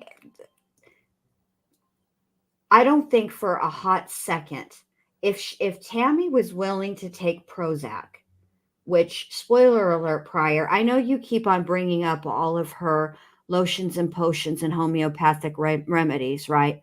But at the end of the day, she did at least believe in Western medicine in some form or fashion, because last I checked, Prozac does not occur naturally in nature. Okay. It's not a, essential oil. So what I find interesting is that it doesn't matter what Chad is saying. At the end of the day, those kids know that their mom was not sick the way their dad says that she was. On some level, they know. But then you have that happen, which is sad enough, right? But then you have her, Chad running off to marry Lori, what? Like 10 days later or something like that, right? Then fast forward a few months and they show up at your dad's place and they're, digging in the backyard and they dig up 2 bodies. And even though Emma says, we did bury pets in the pet cemetery, and the detective says, I think I've been on the job long enough to know the difference between animal bones and human bones. But they, that happens. But in the interim of that, Lori is arrested and she's sitting in jail, and Emma is talking to Lori. Yes. and Yes. sending Lori money. Yes. That blew me away when I heard her talking about that in the body cam. Yeah. About, oh yeah, I was just talking to Lori, blah blah blah blah, commissary Lori, blah blah blah blah. The fuck? Right. So it Right. was like he was actually trying to make sure that he was Emma was not only taking care of his commissary but also Lori's commissary. Right. Yeah. Right. And then Sick, man. more comes out. Now, at this point, Lori, then Lori goes to trial, and I know 48 hours came before Lori's trial, but there was a lot of evidence that came out in the interim between the time that Chad was arrested and they did the 48 hours. There was a lot of information that came out. And one of the biggest things that came out that I would think would really affect the kids and how they felt about their dad and Lori was the fact that this was an ongoing affair. That their dad cheated on their mom. And I don't know. Well, to me, it would be, for me, and I'm just speaking personally, I'm obviously completely different than these kids, but what would just absolutely put my throat in my stomach is hearing that she was buying wedding dresses and rings before my mom died. Yes. Yeah. Which means that, she... So, and now they're all wrapped into this notion of, well, dad always said that she was going to die. I've always known this was part of the plan. This is Chad speaking. I've always known that my life happened in 2 segments. So he's grooming his family to believe this is normal. Right. Right. And so they're going to come to court in their various ways and try to normalize this shit. Right. Excuse me. Sorry. No, you listen. It is. I'm very no, much. Lynn. It is completely. Let it out, girl. If you can't leave it at the ward, I promise you, because it is shit. They're going to haul their. They're going to get up there on that stand and try to act like everything that. Okay, look, it was. Even if I could squint and sort of see where they were coming from in that, my dad always said that she was going to die young. Okay. But that's one thing. That's one element. But did your dad also tell you that he had a chick waiting, that there was going to be that, and that, oh, by the way, this woman, was shopping for wedding dresses and him a wedding outfit and rings and a swimsuit and, planning out this wedding, and your mom was still very much alive and doing just fine. Thank you very much. Yeah. Yep. It's the other thing is finding out that Charles tried to contact her and she just freaking blocked him. Tammy did. Yes. She just went block. Yeah. Block. So they're, they are in their own reality bubble of what's normal and what's not. And they're going to try to bring their reality bubble, as going back to prior subpoenaings or, bringing them to the witness stand. Mm-hmm. They're going to try to bring their reality bubble to the courtroom. That's right. That's why I love the courtroom. Me too. See, this is where it's almost like, okay, look, I do like to listen to and watch just here and there open cases, but the trials are where it's at, y'all. This is where all of the evidence, it's not all of it, but this is where you get to see the evidence that the state feels is the most important evidence in securing a conviction. This is essentially the most damning evidence. This is what's going to prove their case. That's why they pick it, right? And then you have the defense, and sometimes the defense puts on a case. They're not required to, and sometimes they don't. But this is where all of the information is really at. is in the trial. It's not in an open investigation. Law enforcement is super tight-lipped when it comes to an open investigation. They hardly let any details out. Yep. You know? Yep. That's what I mean. You just described why I started a court channel. Seriously. I mean, that's why. Because I'm like, I'm sick and tired of thinking about these cases when they're just breaking and we don't know anything. Right. Let's talk about it, because my thing is more about describing the weird abnormal behavior, you know. Mm-hmm. And when you put the courtroom context into play and you see these people trying to normalize things in that courtroom context that are just not normal, I love seeing it play out. I just do, you know, and that's what that's why I was looking forward with interest to this trial, not just because I care about these kids and Tammy Daybell, but also because seeing these people try to normalize this completely twisted backward crap in court, you know, seeing Melanie Gibbs sit up there trying to dance over two different fences of, you know, well, I didn't really believe it, but I was going to these seances, you know what I mean? I was doing all of the things. I didn't really believe it, but I was going and, you know, being on the podcast that is, you know, all this belief adjacent and, you know, trying to distance herself, but also remind everybody in the courtroom that she was Lori's BFF and she was in the inner circle. And there was something when she said that about being in the inner circle, there was like a little tone of indignant stuck in the back of her throat that was trying to come out. Because I don't think that Melanie actually, I kind of wonder, no, I don't wonder. I feel very strongly that Melanie Gibb and the hardcore inner circle, as they're called, I think that they all on some level actually do believe all this. I do.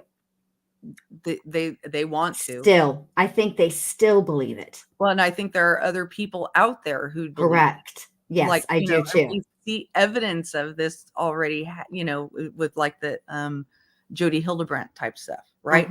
We see it. It's there. It just it takes a while for this to get teased out into the courts and into, you know, criminal courts for us to see, because there are still people who are under this oppression right now. Right. Exactly. You know, exactly. So that's why it's important to understand it for ourselves so that we could see it in the, you know, in the wild and be able to call it out.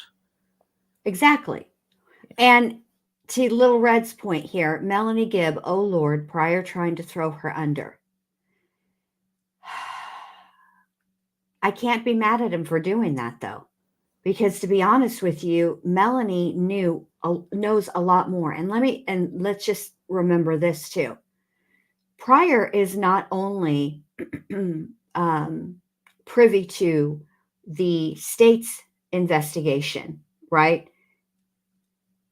This is where PIs come in handy. Or this is where PIs come in for the courts okay. And by the way, can I just say that private investigator doesn't mean that they are private. It means that they're privately paid for. That's what the private investigator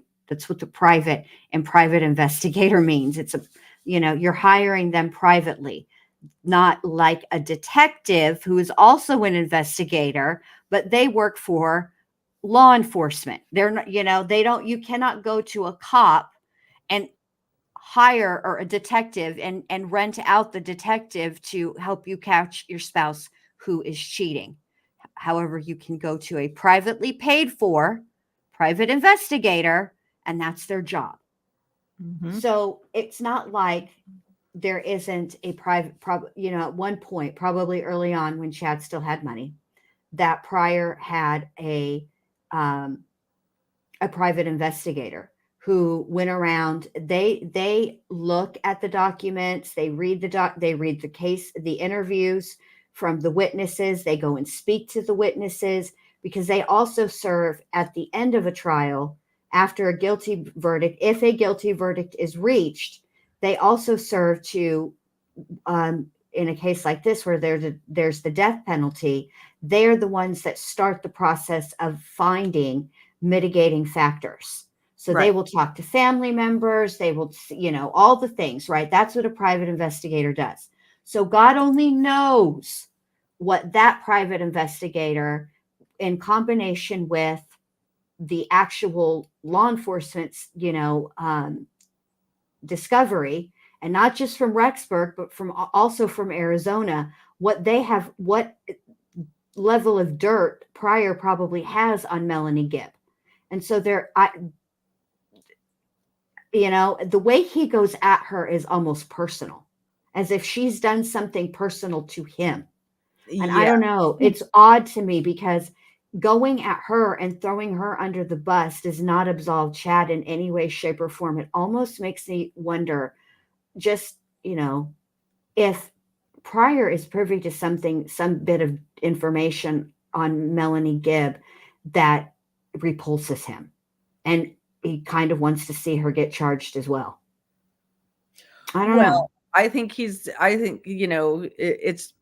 that's part of his attempt at reasonable doubt, is pushing her name more in the jury's mind of involvement, So didn't Melanie Gibb do this? Didn't Melanie Gibb do that? Didn't Melanie Gibb do this? And her name just keeps coming out of his mouth. Yes. And it is, as we have noted many times with each other here, on various lives, she definitely knows. She's one of those characters where she knows more than she let on, right? Yes. So she's kind of an easy scapegoat in that regard.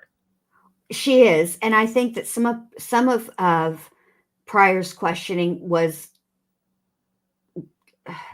okay. Look, I mean, for me, him sticking it to Melanie Gibb was, entertaining. I'm not going to lie, but was it effective?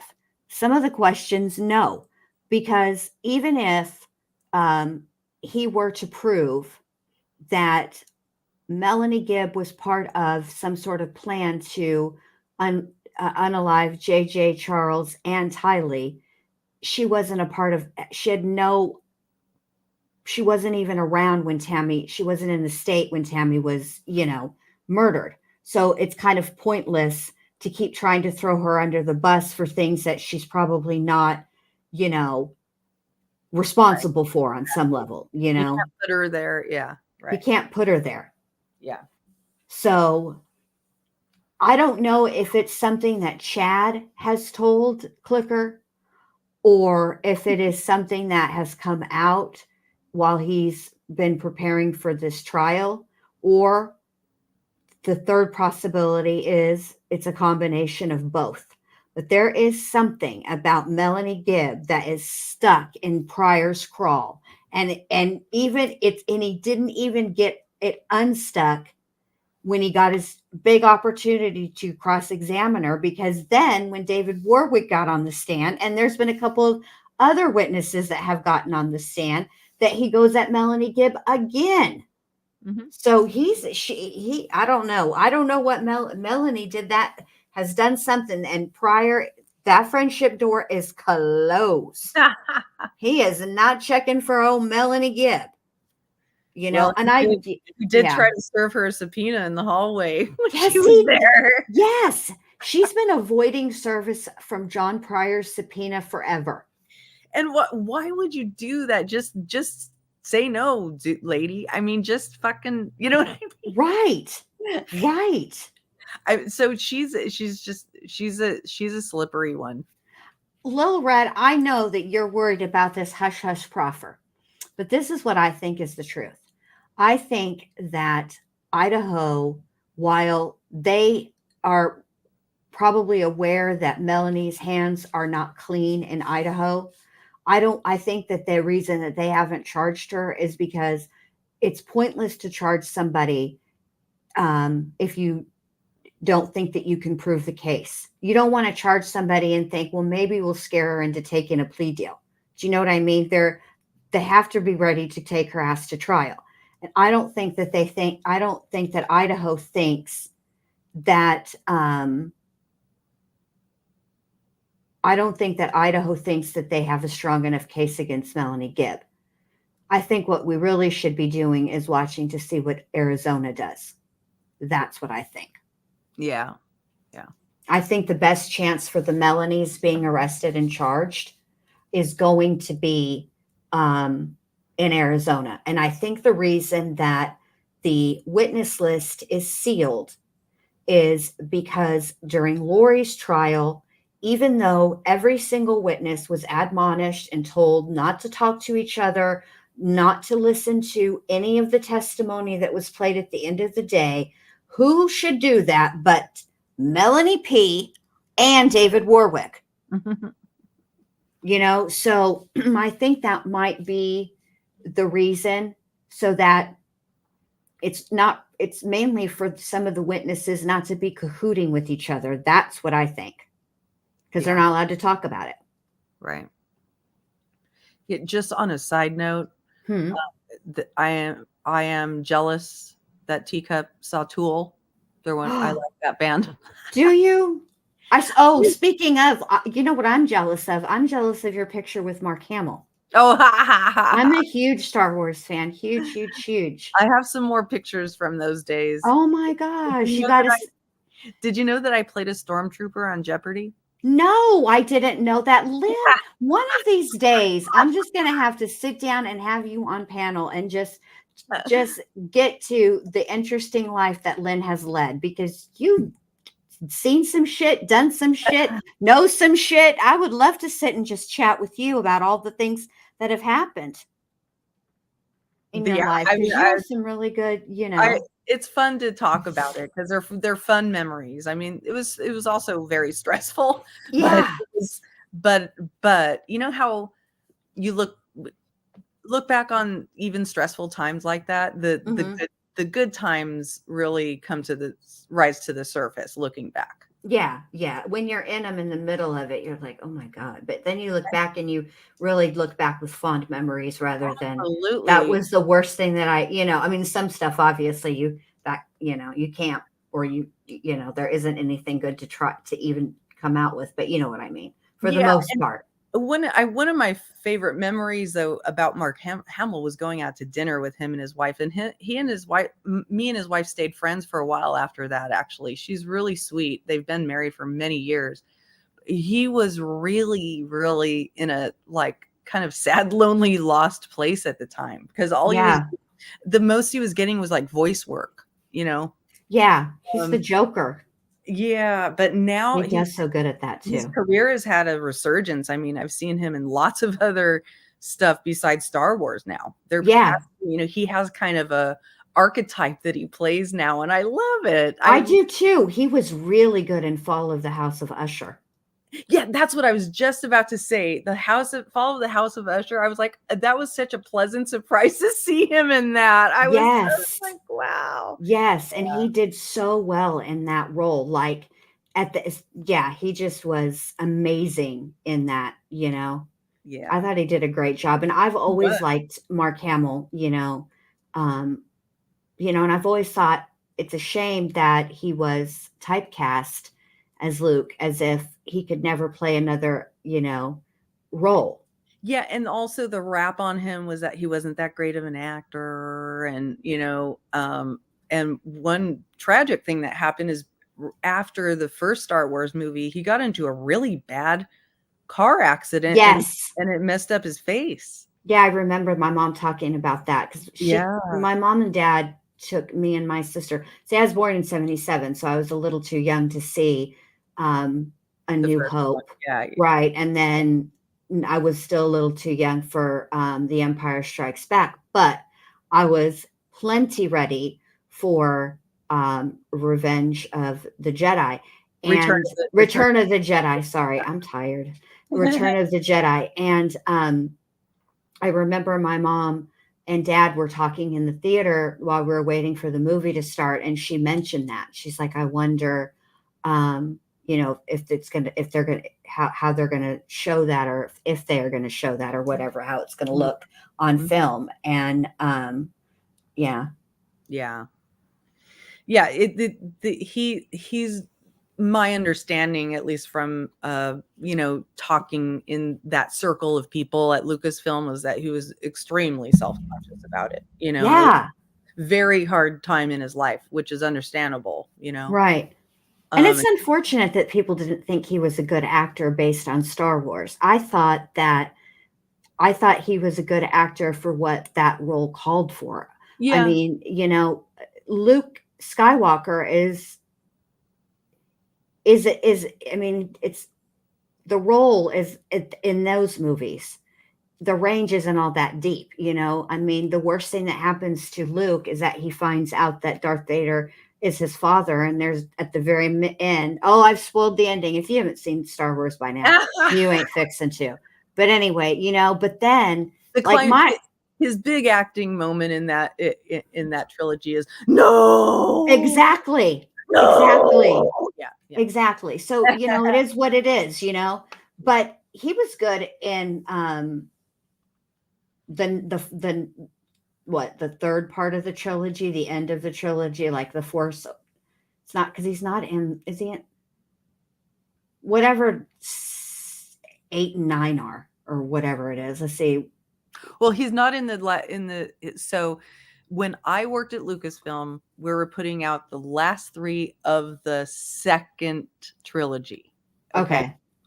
Mark Hamill was not in any of those. None. No, but he's in the newer. Correct. Ones, and at that point, so we were promoting the Star Wars trilogy box set, which was coming out on DVD. So that's why I got the picture with him, is because he and other actors from the original Star Wars were coming around and doing these press junkets, and because they would get some money out of it because we're selling their stuff and blah blah blah blah. But soon after that was the release of Episode 3, Revenge of the Sith. And so we did a whole nother round of press, and sometimes the legacy Star Wars actors would come around for those as well, because they were still popular with the press and still popular with the party scene that we would put on. There's a whole like 6 months worth of like revving up to the movie, and how fun. People coming together. Yeah. Did Harrison Ford show up for those? Because I didn't think so, because he doesn't. He's can't be bothered. He doesn't really like playing Han Solo. He really doesn't. And you had to drag Carrie Fisher there, like bless it. Poor Carrie. Yeah. Bless her heart. But I mean, it is what it is. Star Wars, the whole franchise is good. I mean, I was apprehensive when Disney bought it, and I was like, oh, Jesus, fuck, there's going to be like, in the middle of some big deep scene, they're going to bust out into song and a choreographed dance and all the things, but they did all right. No, they did. They've been doing a good job. And also I meant to say too that, at the time I was conversing with Hamill and his wife, George Lucas had come out and said, no more Star Wars. There will be no more Star Wars. Yeah. So that's basically him just slamming the door on Mark's career because he hadn't put him in any of the other trilogy. Yeah. So that's kind of a bummer. Poor he was Mark. pissed. He was kind of pissed. Yeah. Well, thank you. I think I'm going to let everybody go. We've been on here for like 2.5 hours, and I don't know. I can't wait to see what this week has in store for us. I mean, maybe when we get back to Karen Reed, it'll be Monday. We'll probably get, 1.5 witnesses on the stand. We're going to be, I'm telling you, this trial, Karen Reed is going to go until the end of time at the rate they're going. I hope they speed it up a little bit. I am fascinated with that courtroom. My goodness. The things that go on with Bev. Bev, what are you doing? Is Bev the judge? Yes. Yes. Oh my God. She's hilarious. She is, but okay, so I will be listening to the Karen Reed trial, and I'll be working on stuff. I worked on my intro, and tomorrow I'll be working on video visits and calls and stuff. And I'll be, really focused on what I'm doing, but I can hear obviously the, trial going on in the background, and it'll be talking. And then all of a sudden you'll hear this. Yeah. And it's so jarring. And I'm like, Bev, mute your mic. Don't you know anything about, panel etiquette? Come on, Bev, get it together. Panel etiquette. She drives me crazy with that sign. I'm like, can you just mute your mic? Stress case. She's a stress case. She is very stressed out up there. And I want to look up how long she's been a judge, because I feel like she keeps lawyering up there. Debbie, my channel is Disorder in the Court. Let me, because I shared it. Let me do it again. It has been shared in the chat. Okay, good. Okay. But I want to make sure it gets shared again. It was shared. Okay. But, yeah, she keeps lawyering instead of judging. Yes. Bev, what are you doing up there making arguments, lady? That's not your job. You're like the referee. It's your job to interpret the law, not argue the law. Yeah. And she keeps objecting for the state, and then she'll agree with it. It's really she'll like interrupt in the middle of a witness testifying and say, wait. When she goes to talk about, schedule, she'll just stop. She'll just be like, okay, let's go. Bye. Yeah. And then, she'll call she doesn't wait for like a natural break. No. In testimony to discuss scheduling. Nope. She's just all of a sudden all abrupt. She just cuts it off. Yeah. We're going to need a sidebar over here. And I'm just like, come on, Bev, get it together, lady. And I like it when there's an argument about witness testimony. And usually it's an objection, maybe based on hearsay or whatever. And rather than make a ruling, Bev will turn to the witness and say, is that what you heard? Yeah.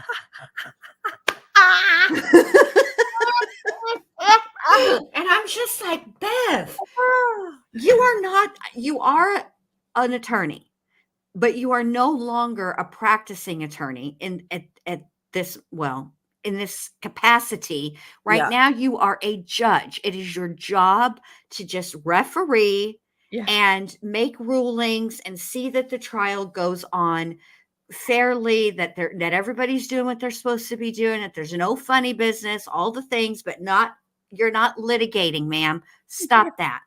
That's why I wonder how long she's been on the bench, because it feels like, at the very least, she's a very controlling person. So at least that's how she comes across, because it's like she gets really anxious when people are starting to do things she doesn't want them to do, and she just cuts them off.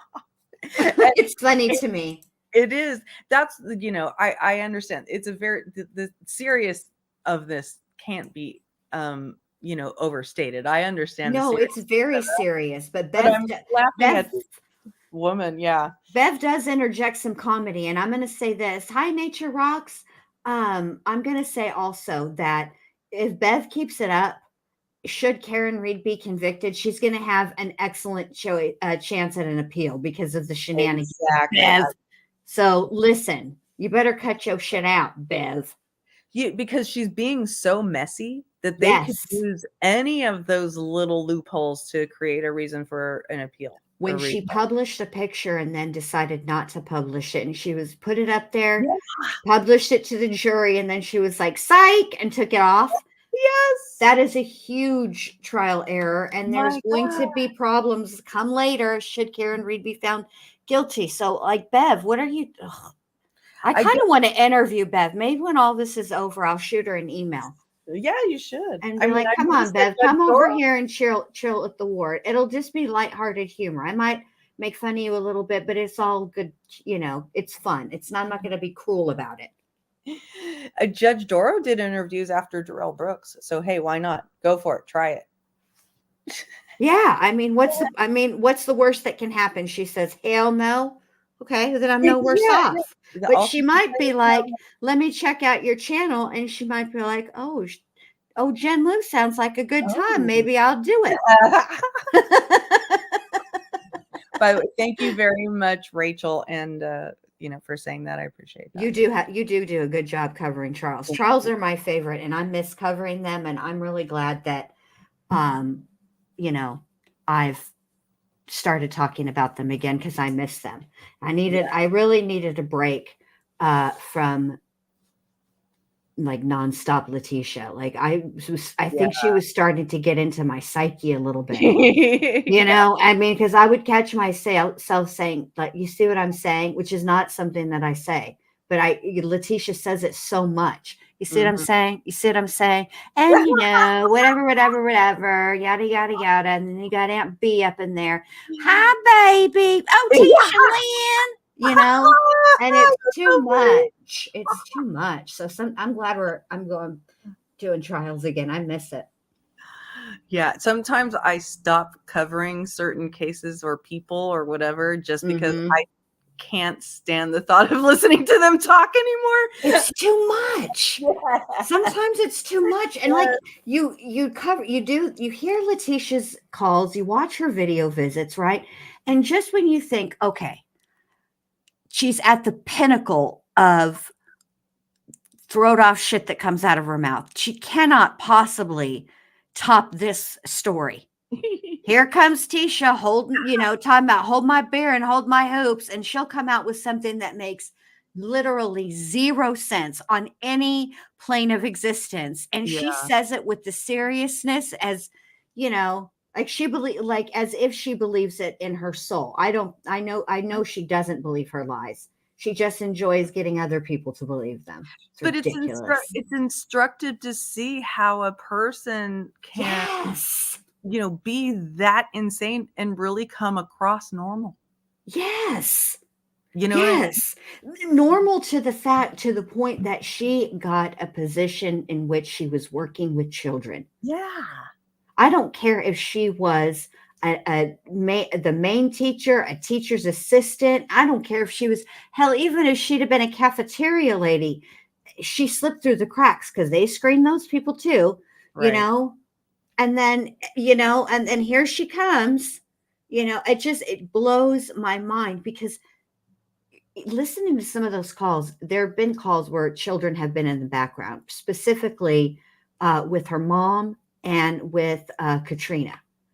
And at no time does Letitia ever acknowledge those kids. Like she never says, oh, how is so-and-so?